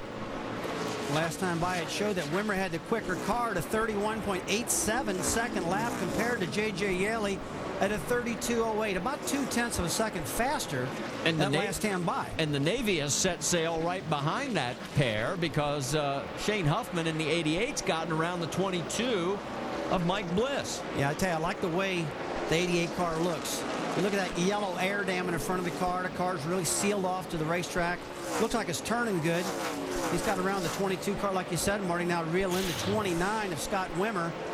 Wimmer's got a little damage in that right front fender. I think that's probably causing that car to be a little tight. Tight meaning losing the front end. You turn the wheel, the front end will slide out on you. That's not what you want, especially with a racetrack that's starting to cool off. And now he's making a pass on the inside. As Wimmer gets up underneath J.J. Yaley, can he make it stick? Find out from Dave Burns while this is going on. Yeah, it's still going on, isn't it, Marty? Side by side through turns 1 and 2 as they come up on the slower car of Eric McClure right now. And Wimmer's going to get the spot going down the backstretch, as the 88 is going to make it a battle there as well. The 29 right now, Rusty, they're saying it's not affecting the handling too much on that 29 car. So crew chief Pat Smith saying it's okay after the contact with Brad Coleman. I don't think Yaley's going to be real happy with McClure. That broke his momentum, and that opened the door. Wimmer closed it, and here comes Huffman right behind him. Well, Marty, you know what they call that? They call that racing. You're going to have to pass some slower cars throughout the night, whether you like it or not. And a lot of times you're going to run up on them. You just got to have a good handling car and be able to negotiate your way past those cars. But right now, let's see what Wimmer's got. I want to see his lap times, because now, finally, all night long, he's in some clear. Look at that, no track in front of him. No excuses right now. Let's see what the lap times do, and we can really judge how he's running compared to the leader. Well, I'll give you an idea who is the fastest out on the racetrack right now. And would you believe it is Mr. Wimmer, 31.5. Yeah, that's what I was afraid of. Afraid of for the good for Wimmer. I mean, I guess I shouldn't have said that. I wasn't afraid of nothing. I just figured that maybe he'd run faster. They clean air. 31.58 compared to Carl Edwards, our leader's last lap of a 31.44. So he's ranking about second or third right now in the running order. But boy, you can really tell what clean air does. It really makes that car run quicker and handle a lot better. Yeah, the lap prior, Carl was at 31.7. This lap, Carl was at 31.4. Here comes Wimmer again at 31.5. So he is right in that same zone. Take a look at this battle between Stephen Light and Brad Coleman. That is for fourth on the racetrack. And Light has to give it up because he's got the slower traffic in front of him. Let's get more on the 90 car of Stephen Light from Shannon. Marty, this is only Stephen Light's second start here at Kentucky, but he says he has more laps at this track than any other track. That's because he tested here with Robert Yates Racing. And we all know that Father's Day is on Sunday. Well, one of Stephen's biggest fans is his dad.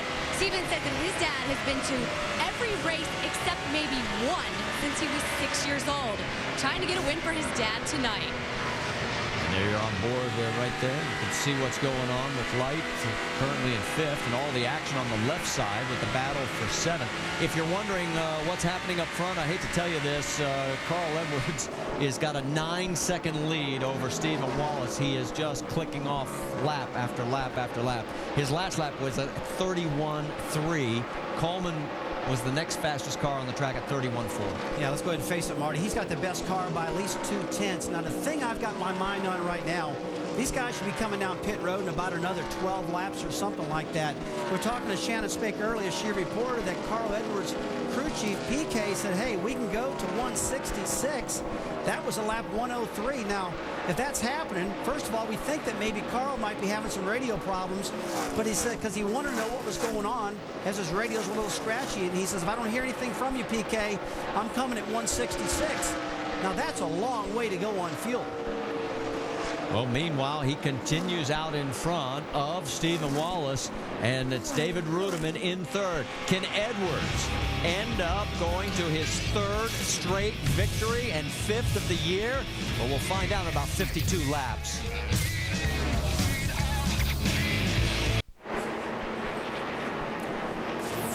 Back under our sixth caution here with 47 laps to go, and let's check in with our in-race reporter, Stephen Light, who is on verge of a career best finish.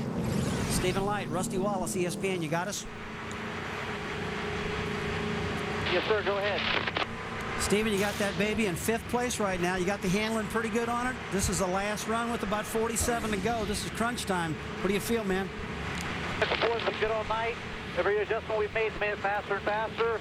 And I think we got a car capable of getting up in that top three. So who knows? If I get up there in that clean air, maybe this thing will take off. We're going to run the 60 down.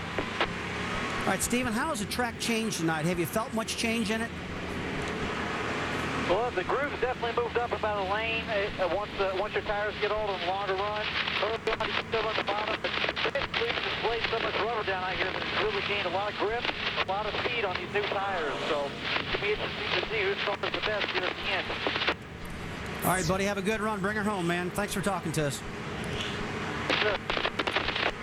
His prior career best was an 8th. He's running 5th. There's two others that could have career bests tonight. The man running in second, Stephen Wallace, prior to tonight was 11th. He's running second right now. And Brad Coleman, his prior career best was 9th.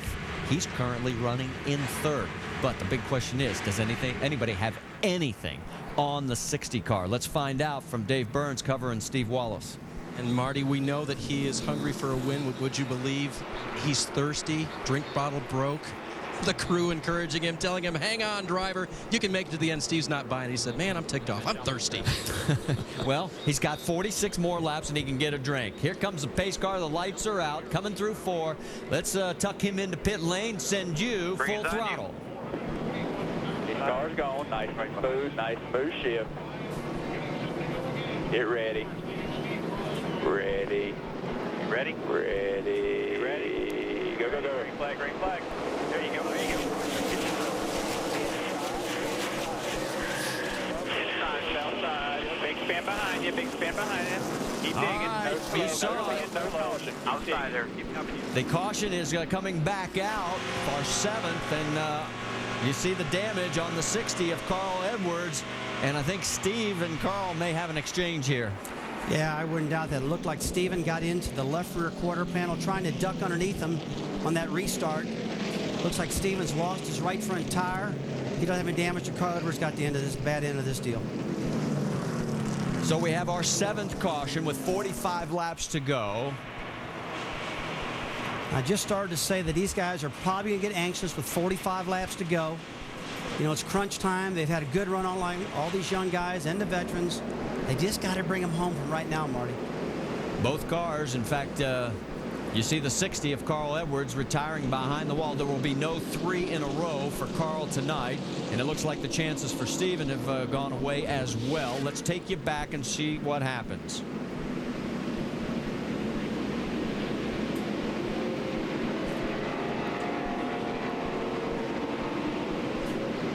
And he definitely got into him.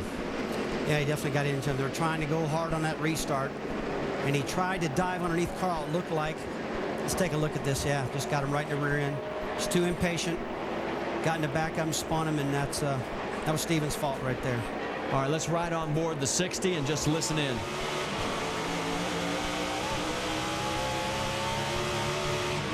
Inside.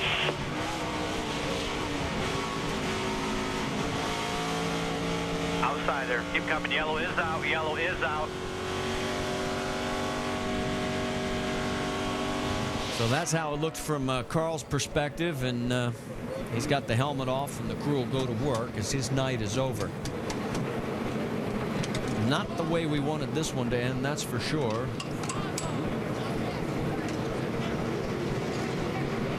Carl had a dominant car throughout the night, just stuck like glue, Marty, throughout the night. And these restarts, I was real concerned about these restarts. They were going 2 and 3 wide, and then you had a couple really fast cars, and inside Greg Biffle, Regan Smith. All right, let's send it down to Jamie Little. She's back there. And it, of course, is Carl Edwards' first DNF. Carl, take us through what just happened.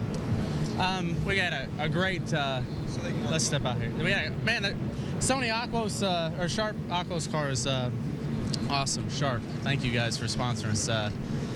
That was just a case of both of us really wanted to win that race. I told Jason, I said, man, just tell him to take it a little bit easy on the start.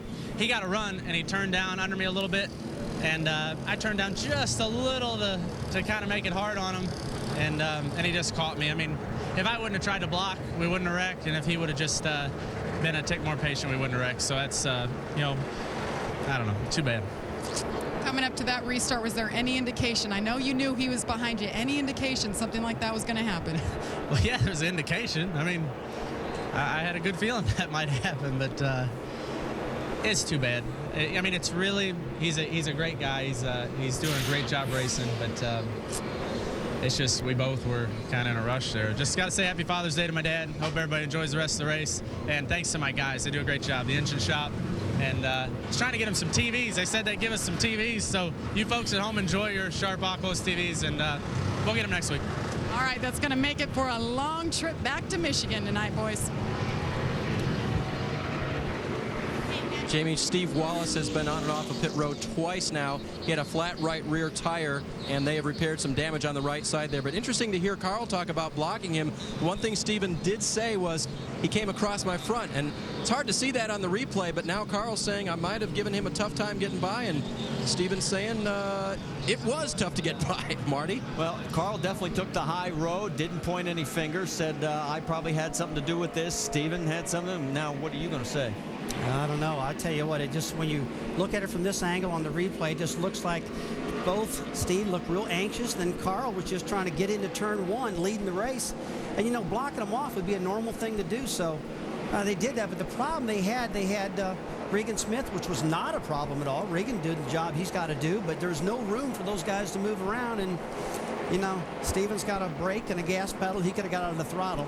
Well, Steven is still on the lead lap, but he's back in 19th place. We are going to take our final commercial break. When we come back, we'll go the final 42 laps without a break here at Kentucky Speedway as you look at one last time.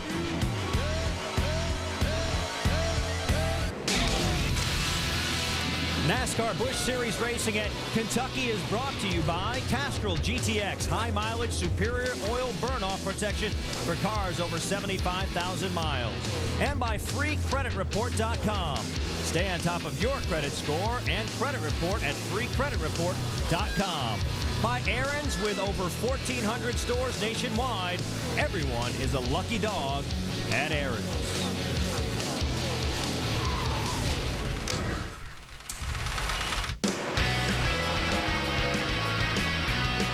Here we go, battle for the lead. 84 car making a pass on the inside, the bottom of J.J. Daly. Incredible run for David Gilliland. David Gilliland has taken over the lead. Maybe the biggest pass of David Gilliland's life. David has truly beat the Goliath of NASCAR Busch Series racing. This may be the biggest upset in Busch Series history. And there could be another Cinderella story in the making right now. Brad Coleman leads the race, but he's not alone. 8 of the top drivers in the top 10 have never won a Busch Series race before. Look at this grouping. Coleman, Light, Almirola, Myers, Huffman, Amber, Miller, Peter. Look at Timothy Peters. He's up to 14. This is what we're talking about. This is awesome. And Timothy Peters needs that run. We're going back to green flag racing. Scott Wimmer on the rear bumper of Brad Coleman, pushing him as he comes across the stripe. They're working the outside groove, headed through the triangle, back to turn 1. You're looking at Scott Wimmer now trying to chase down Brad Coleman.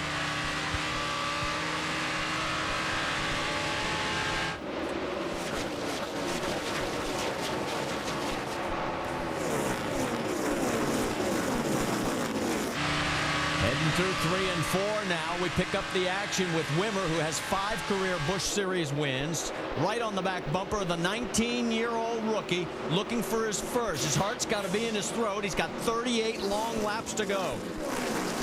Jamie, you've got more on Brad? Well, guys, he came over the radio right after that caution came out, and he said, boys, I do believe we are leading right now. His crew is so fired up. They're all on the wall right now. So I want to tell you a little bit about Brad Coleman, guys. He wasn't raised in a racing family. He wasn't raised around racing at all. 7th grade, this kid is 6'1". He was playing basketball, walked off the basketball court and said, Dad, I want to race cars. So they helped him back his dream. Here he is, guys, leading his first ever Busch Series race. Will we see that Brad Coleman bow at the end? We'll find out in less than 40 laps, Shannon. Well, Jamie, Brad Coleman isn't the only one thinking he might get first place tonight. 2 cars back, Stephen Light came over the radio during that caution, knowing that they can capitalize on Carl Edwards and Stephen Wallace's bad luck, said, it's time to rock and roll. His crew chief said, go get him, baby. Dave? The old man in the group, that's Scott Wimmer, stacked there right in the middle. I talked to his crew chief, Pat Smith, before the race. I said, how do you guys win at the end of these things? You've been so good in the start and the middle. He said, we'll make our car just a little bit tighter. We've been very edgy loose at the end of these races. We'll tighten it up a bit, and Scott is flying at the end of this thing. I'm going to tell you guys something else is flying out there. Believe it or not, Regan Smith has gotten back on the lead lap. We'll get you more information on him. He's back into 15th. On the lead lap, as you take a look at Wimmer's numbers, just caught my eye, and he stayed out on that last yellow, got his lap back, the final one. Oh, no, and he's got it loose! Just as we sing his praises, he cooks it. And then there's more action behind him. That's Steve Wallace. We got one spinner behind you. So I'm wondering if maybe some fluid got dropped on the track, because it didn't look like either one got tapped. I think what happened is it looked like the 4 car just got loose coming off the corner, and everybody started checking up. It looks like Steven might have got hit in the back. We'll take a look at that in our replay, but boy, I tell you what, it's crunch time. You can tell they're trying to get from the back to the front quick. 8th caution comes out, so all that hard work put up by Regan Smith, he'll stay on the lead lap, but he's lost his chance, I think, with now 35 to go. Let's take another look. Okay, Regan just getting the top of the racetrack, gets up on the gray part of the track, just gets loose, spins to the bottom, no harm, no foul. So we can get a replay a little bit farther back to see what happened to Stephen Wallace back there. Yeah, you're right. There's damage in the right rear quarter panel of Steve's car, and that wasn't there before. Now I see Cal Krislov's car coming by with a lot of damage. I don't know if he was involved in it or not. I have to see what that is. Take one more look at it. Here from this angle.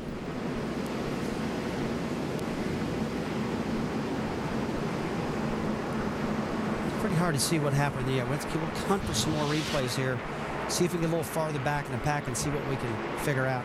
So with our 8th caution out, the Aaron's lucky dog is going to go to that man right there, Jason Keller, in the Kleenex car, and that's nothing to sneeze at as he gets back on the lead lap.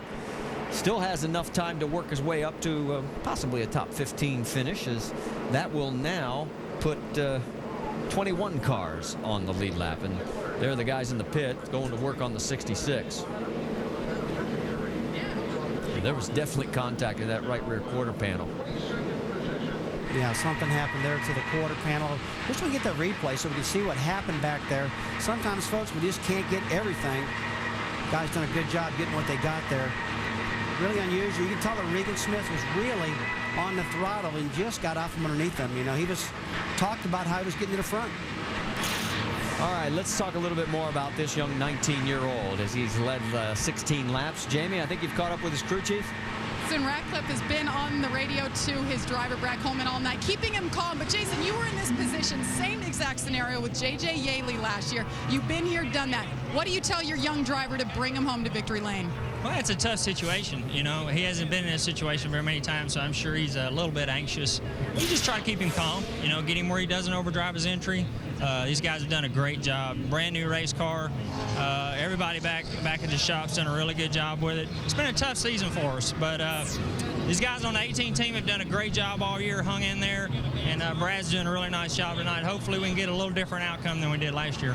Very surprising outcome so far, guys. First time we've seen Brad Coleman in the car in about 6 weeks, Dave. And the race playing out for Scott Wimmer pretty much the way he told us to watch it. He said, don't worry about me at the beginning of the race, worry about me at the end, because my crew chief has figured out a way to make us better. But what does Scott do with the kids out there, Pat? He's got a couple of young drivers he's racing with here at the end. I tell you what, they're all real hungry out there. I just Holiday and Chevrolet's didn't start off so good, but we've worked real hard and got it in the position we're in, and we're going to do what we can with it here. And it's in Scott's hands, and I told him we're not coming back, so have fun. Did you think that the right front damage, the little push in on the right front fender, was going to affect him?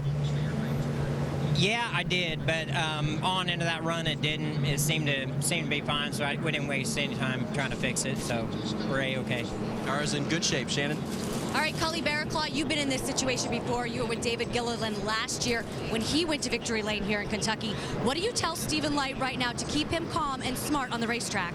He seems pretty calm. We've been a little tired all night. Now we're just a hair free, so he seems pretty happy about that. But you got Coleman, Almirola. It's the opportunity 200, isn't it? That's right, opportunity 200, 300. Vince? Well, one of the good stories tonight is Kelly Byers, and it's just his second start in this Busch car, the 47 Clorox car. Scott gets Zipadelli. How have you brought him through this race here tonight? Came from deep. Well, the guys did a great job on pit road, which helped a lot. The car's running pretty good. Kelly's doing a great job. And this Clorox Ford Fusion team's just worked really, really hard, and it's a really good day for us right now. Yeah, Kelly Byers started 26th. He's making his way all the way up through the top 10. You heard the reference to last year's winner, David Gilliland. That was his 7th Busch Series race. Our leader right now, Brad Coleman, in his 9th Busch Series start. Could he do what Gilliland did last year? Here's a guy that, heck, he just went to his prom not too long ago. I am Brad Coleman. I'm a teenager, so I like to be one. I go to movies. I like to play guitar and play video games. The past year and a half, I've had a camera crew actually follow me around. They're actually in the backseat of my car at prom, which wasn't very fun. My prom date's dad actually walked out to me when we were going out to my car with a newspaper article about me and had me autograph it before I left for prom. He was very excited about it. My girlfriend's dads let me drive him around because they know if something does happen, I have the skills to actually save the car from going into a tree. Of course, he loves to take that bow, and he'd like to take it tonight. Here's one of the drivers that we talked about early in the season to watch, and here he is. One pole and a top 10 finish back at Talladega. As the crew's pumped up about this, they smell it. You know, they should be pumped up, Marty. He's been guitar. running. He's been flying all night long. I mean, it wouldn't surprise me if Brad does win this race. I mean, we've been looking at his lap times throughout the night. He's been in the top 5, top 7 at the worst, I think. So hey, this would not surprise me, but this would be big for the sport. This would be big for Brad Coleman. Well, when he was here last in an ARCA race, he won at this racetrack, and that's where he started that bow that you saw at the end. He climbed out of the car here, right in front of the crowd, and managed to not only just wave to him, but ended up taking a bow. And that's become his trademark. Carl does backflips, and Brad Coleman does bows. Hey, whatever it takes. I mean, if I'm going to win the race, I want to do what I want to do. And the bows are easier to do, that's for sure. I'd end up on my skull if I did the backflip. All right, pace car's off. Let's go full throttle. Hopefully, one last time. We'll have 30 to go when we go past the line. Here we go.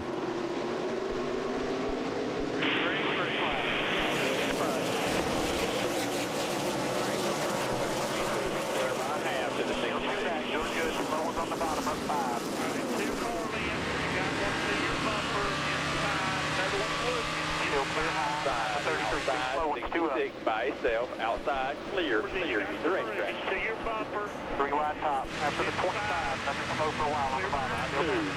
Got one slow up ahead for some reason. Got a real fast inside, still inside, door to door. All right, as we come down to the stripe, it is Coleman, but right underneath him in the 29 is Scott Wimmer. And Stephen Light is looking at both of them saying, guys, you go ahead and tangle and I'll clean up the mess. I tell you what, Stephen Light's in a pretty good seat right now. Those guys get running side by side. Steve could pick up a lot of momentum coming off the turn and pass them both if they get racing each other too hard. Down into the corner into turn number 3. And on these restarts, the first thing you want to do, Marty, is get all that buildup off the tires, get the air pressures back up, and get your driver back in rhythm. But right now, it doesn't look like Scott Wimmer can do anything with Brad Coleman. Wimmer has gone 41 races without a win. We mentioned he has 5 Busch Series wins in that career span. It's been a long time. He's hungry. And here comes the 60 of Carl Edwards, like he needs the points. Yeah, I think I would have gotten a helicopter, went back to Michigan, as many points as he's got right now. But coming by, Coleman's got the fastest lap so far, a 31:13 compared to Wimmer's 31:28. So the kid's got a good handling car right now. Right now, those top 3 are trying to pull away. There you see the gap back to Eric Almirola. He is in 4th. In 5th is David Stremme, and Kelly Byers is in 6th. Out of the top 10 right now, only one car has ever won a Busch race. That's second place, Scott Wimmer. And that last lap, the top 3 cars, almost identical speeds. 31:05, 06, 07, bumper to bumper. Hey, this thing getting over. It's getting turned into a drag race, Marty. They're tight. 27 laps to go. Plenty of time if we stay green for the long run to become an effect. But right now, Mr. Coleman is trying to stretch it over the 29. And it looks like he's doing it about 0.2 of a second, which translates to about 4 car lengths. Don't ever underestimate the clean air. The clean air is so important for Brad right now. With 26 to go, it's going to be a while before he starts running up in lap cars to get in his way, things like that. He just needs to hit his marks every single lap, do the same thing every single lap, and hopefully it's his spotters talking to him, talking around the track, calming him down, keeping his emotions in check. The 70,400 in attendance tonight have seen a great race as we've got 25 laps to go. This track, in 6 prior Busch races, has had 6 different winners. Tonight looks like it could be number 7. Whoa, Stephen Light drifted up a little. Well, now Stephen says that second groove's starting to come in. He doesn't have a concern with that. Our in-race reporter told us that, so he's not worried about running that second lane. It's getting more rubbered up. It's getting more grip up there. And if I was him, I'd be up there too, trying to feel that baby out, see if I can get some more speed. And we've got another yellow as in turns 3 and 4, another crash. The 28 goes into the wall. That's Robert Richardson. And he has, shall we say, checked out of this one. Well, that's a second car this week. Robert? Yeah, he either drove in the back of me or just sitting there with me. I don't know. Well, he says he may have gotten some help, or it could have been the old aero push. Yeah, I hate that for that team. That's when you take 2 cars, destroy them, put them in the truck, Marty, and go home. That's not a good day. Yeah, it's been a rough day for that team. The other guy who it's rough for is Brad Coleman, because he had a half a second lead. He was extending lap after lap, and yeah, there was nobody around him. He didn't get any push. Well, Brad Coleman, if he can get the tires cleaned off and get a good restart without Wimmer getting underneath him, I believe he can get back going again. Whenever you have these restarts, and you got about 10 laps in the tires, you got to get that rubber off those tires. What were you doing when you were 19? When I was 19, I was back running the American Speed Association in St. Louis, Missouri, and around the Midwest. And that is the same association that Stephen Light just won the championship with last year. I won it in 1983. It was a great time to learn from those style of race cars. Mark Martin did that, the late Alan Quickie. Bobby Allison did it, Darrell Waltrip. A lot of drivers. And right now, that 19-year-old, and there you see Robert climbing out. It has been a rough day. They have tagged 2 cars now, one in qualifying, one here. And I'll tell you what, when you take 2 cars home destroyed and you take them to the chassis builders, I guess the first thing you'd ask on this one, can I get a discount? I'll tell you what. Let's show you what happened if you weren't with us earlier today during qualifying. This is what happened again in turn 4. Car stepped out on him, and it just went around, and he crunched the front end. They brought out the backup car, and now he's crunched up the back end. I hate that for anybody. These cars cost a lot of money, you know, to put a rear tail section on, put a front tail section on, and get the body and get it all painted. Probably close to $50,000 repair right there. So as this cleanup continues, let's set the top 5 for you. It's Coleman, Wimmer, Stephen Light, Eric Almirola, and David Stremme. That is your top 5 as we're under our 9th caution. And we mentioned the 20 car of Eric Almirola. Let's get more from Dave Burns. And Marty, he is all of 23 years old, so again in the youth movement here for Joe Gibbs Racing. Talked to Eric before this race, and I said, when you first got here, ran your first laps on Friday, what were your impressions of the track? Wide, he said. Easy to pass on if you can get a run on somebody. So that'll be a good thing late in this race if he can get a run on the 90 car and the guys in front of him. The problem right now for Eric, he's had a tight race car all night, difficult to turn. So the crew's been working on it.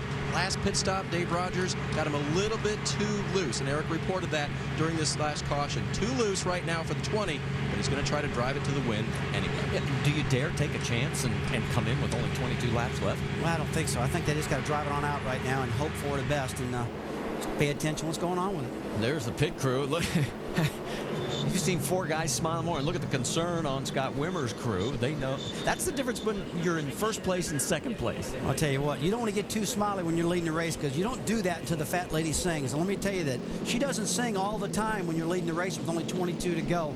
I've seen many guys get ready to restart the race, and all of a sudden you got a left rear tire goes flat, or else you miss a gear in a restart, or you spin the tires and they pass you on the inside. Trust me, there's a whole pile of things that can go wrong. Concern on all the crew chiefs' faces. They've been through it way too many times. As that was Cully. I'd like to know how you can run 60 laps no problem like a little while ago, and all of a sudden you have a caution, then you have another caution, and the cautions just keep seeming to build more cautions. It always happens. We mentioned it's been 41 races since Scott Wimmer saw the checker flag first. It was Pikes Peak back in July of 2003. Gives you an idea how long that's been. Let's get more on the 29 from Dave Burns. Marty, the thing that you got to keep in mind about Scott Wimmer is with 132 starts here in the Busch Series, he's got experience. He's got 5 wins in the series, and so that's something he's really got over these young guys. Rusty, when you've done this that many times, it gives you an advantage over guys that are just starting out. Well, it really does, but I mean, he's a pretty calm driver. He really uses his head driving this car, and he's racing a lot of guys that are really on the throttle right now, taking a lot of chances. You see a little rub on that right front tire. Marty, it looks like that fender might have tucked under that thing a little bit, so we'll have to keep an eye on that. Well, while we've got a chance, let's bring in our in-race reporter who's in 3rd right now, looking at a career best finish. Stephen Light. Stephen Light, Rusty Wallace, ESPN. You got us? Yes, sir. Go ahead. All right, buddy, you're doing a great job out there right now. How are you going to approach this? I mean, you've got, looks like 21 laps to go. Your lap times are looking great. Will you just go for it, or what do you do? Yeah, I mean, at this point, the team's giving me a great car, and looks like there's 3 cars right now that just we're out front pulling away in the clean air. So it's going to be a 3-way battle. It's going to get very interesting. We're only going to have a handful of laps left, so I think it's just got to go for it right away as soon as the green flag drops here on this next restart. See what we got. So you're pretty comfortable right now with the second groove, because it looks like that's where you're going to have to go to get around these guys. Yeah, I'm definitely going to go to that second groove here this next run, because the bottom line, the run starts getting so tight. What's happening is I'm hooked up right behind the car in front of me, getting to the corner, and I lose the air on my nose, and then the car gets tight, and I drift up the race, and I have to get the throttle. So if I move up a lane outside the car in front of me, I'll have clean air, and hopefully this thing will turn a lot better than we'll go through you guys. All right, man, go ahead and bring her home. You're having a great run, and race of your life is looking really good out there. Thanks for talking to us, man. Yes, sir. Thank you. Cully, Rusty Wallace, ESPN, you got us? So who's the next car? 16 again, Lever. Okay, 16. Cully, Rusty Wallace, ESPN, you got us? Yes. Cully, what are you going to do to keep your driver calm right now? It's crunch time, I know that, but he's got to bring it home. He's doing a great job.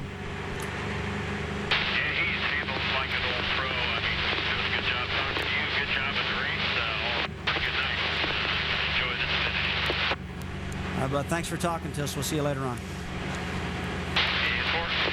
All right. All right, and as we all know, tomorrow is Father's Day, and since we're talking about a bunch of youngsters out there, 20-year-old Stephen Light, 19-year-old Brad Coleman, and I think, Jamie, you've caught up with Brad's father? Brad's father is Brandon Coleman Jr. We had to track him down back in the motor coach. He's all alone watching his son lead this race. I just reported a bit ago, you guys didn't come from racing. All of a sudden, your son comes home one day and says he wants to race.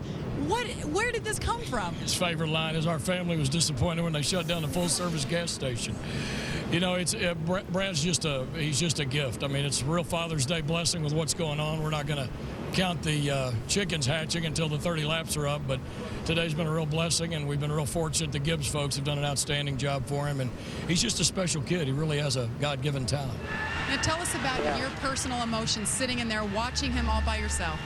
It's tough. It's not easy to be a race dad. All the race dads out there in the world know that. It's a tough deal. It's not easy. It's just you have the intensity of safety first and foremost, and then all of a sudden you realize he's in position to win, to do very well. And there's so many things in racing and in motorsports that could go wrong or change, and as it did for Carl and Steven, two great drivers there. And you just pray, and I just pray that will be done, and you know it'll happen. But yeah, my gut's in a knot, no doubt. I can't imagine a better Father's Day gift than to go to Victory Lane and celebrate with your son. Dave? Well, Jamie, Scott Wimmer is trying to win, but he hasn't won yet this year. Twice he's driven to the front at Nashville. At Dover, he had a winning car, came home third.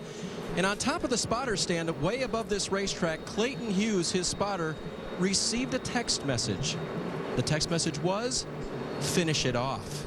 Now, the usual suspects are Mike Dillon, team manager, and Richard Childress, team owner. We're not sure who it came from, but the crew and the team have been instructed to make this one a winner. Shannon? Well, Dave, I told you earlier that Stephen Light's dad has been to almost every race since he's 6, all but almost one. But he's not over here by the pit stall. He's not in the motorhome lot. He's in the stands. He watches the races from the stands. If this young man goes to Victory Lane, it's going to be a long run, fast run for his father. Vince? Shane Huffman drives the 88 for Dale Jr., and Wes Ward is the crew chief. And Wes, you guys have done a lot of tweaking on this race car tonight. You've got it in 7th now. What do you have left here on the stretch run? Well, I think we're going to be okay. Shane's doing an awesome job with the Navy Chevrolet. A little free in right now. You know, we get that. We're better on the green flag runs. These short runs are killing us a little bit right here, but we're pretty good everywhere else. Just getting in 3 over there is really killing us. But the team's really pulled together with Shane here, and just want to say happy early Father's Day to my dad. Thank you, Wes. And, of course, that's the U.S. Navy car, and the Admiral is up on the timing stand for Wes Ward and company here tonight. Let's go to Tim Brewer at the cutaway car. Tim?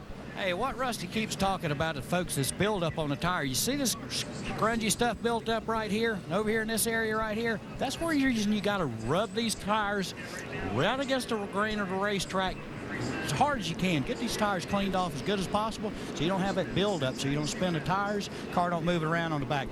Back to Marty.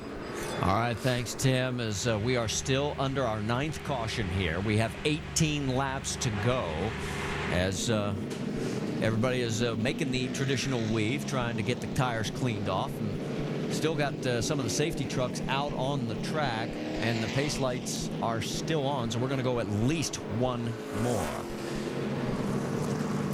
All right, let's go back and check in on some of the radio we were able to record on the 29 car, Scott Wimmer. Are y'all still on here? Yeah, I got stuff. I've been wondering, y'all so damn quiet. I think we got a shot at winning this race. I thought y'all might just all turn your radios off. Yeah, they're just giving me some time to think here. Maybe that they just don't want to break the concentration. No, they don't want to break the concentration at all. But let me tell you one key thing right now, Marty. Tim Brewer did a great explanation of telling us about tire buildup. If you get too much tire buildup, you could see this leader fly down to that corner, wash up 2 or 3 lanes, slide up, and Wimmer could get underneath them. It's very, very key to get these tires cleaned off with only 17 laps to go.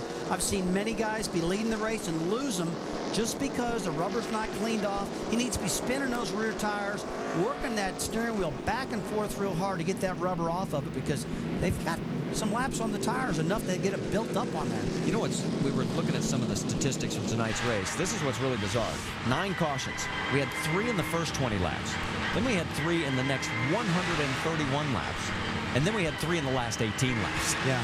Back to what I was telling you, cautions breed cautions. And, you know, whether it's a NASCAR Nextel Cup race or a Busch Series race, when it's crunch time and it gets right there at the very end, man, everybody gets tense, they get excited, start bumping into each other, you got a problem. All right, pace car has got the lights out. He's into turn 3. That means we're going green this time by.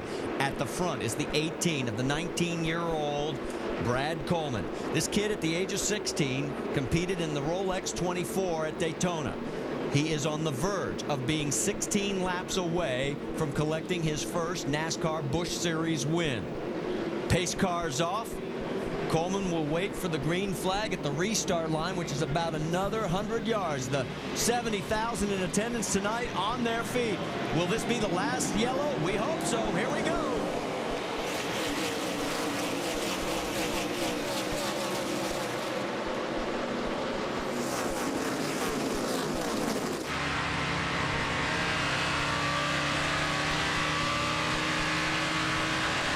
Wimmer's got a run on him down the backstretch. Can he make it stick? Heading into 3. Coleman's got to work that top lane and get some momentum built up. Don't let the 29 clear him. If he does, it's over. Coming down to the stripe this time by. It'll be 15 laps to go. Coleman still has the lead officially, but Wimmer's got the inside line. Brad just can't give it up right now. He's got to stay in the throttle mark. He's got to get the 29 car loose underneath of him. And these Busch Grand National motors don't make a lot of power, so they got to stay wound up. And if Brad can keep that thing wound up off of turn 4, he can hold off Wimmer. Coming out of 4 one more time. Here comes Stephen Light on the outside of the 29. Light takes over second. Can he make it stick?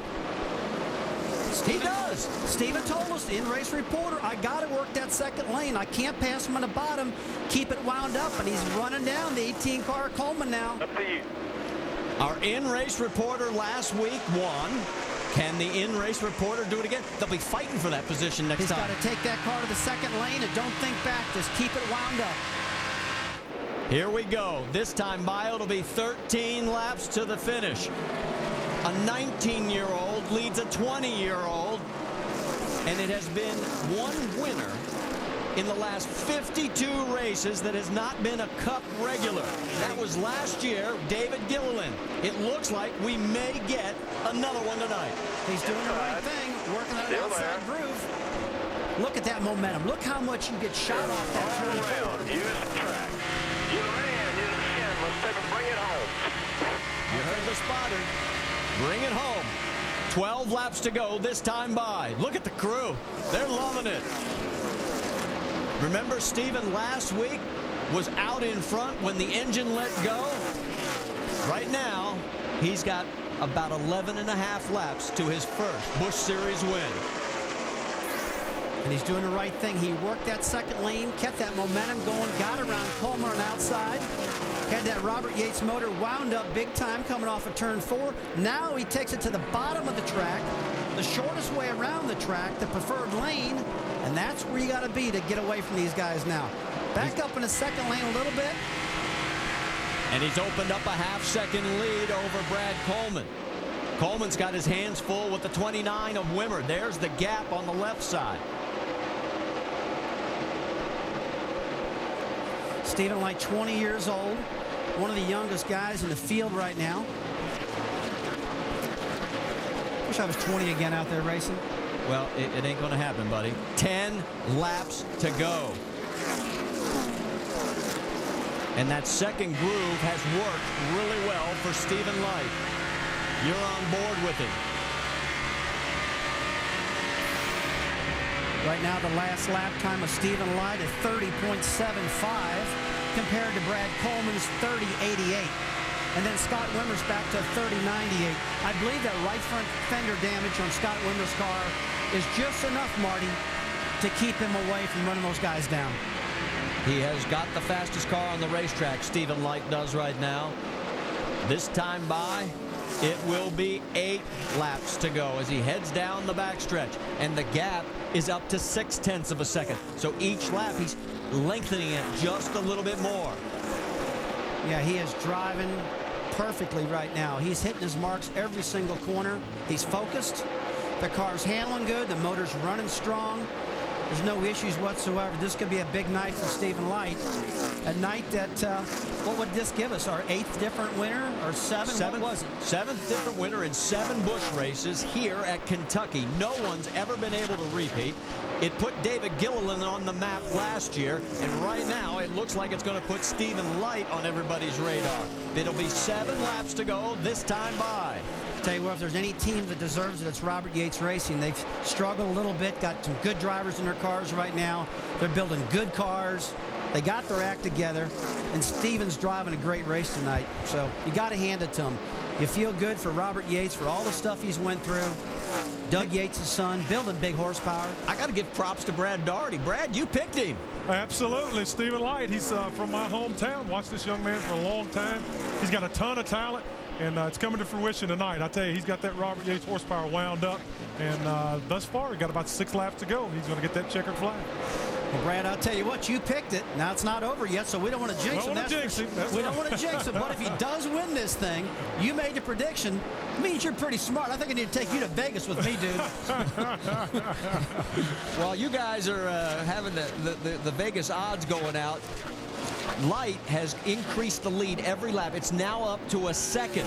So he is pulling away from second place Brad Coleman every lap on the track. And this time by, it'll be 5 laps to go. Well, while this is going on back here, you see Stephen Light checking out, but there's a big race going on in the back with Kelly Byers and Eric Almirola right now. They know they're running out of time, and Kelly's trying to get that position, working Almirola real hard. That is for 6th. Almirola has it. Byers wants it. But Almirola is starting to pull away from Byers. Remember, Byers, I think he only took 2 tires on the right side on the last pit stop. That may be a factor in this right now. 5 to go. Stephen Light, the lead is up to 1.3 seconds with 4 laps to go.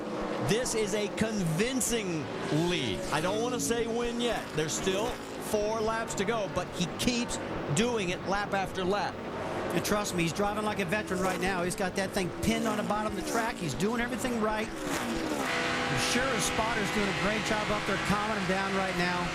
This is the most tense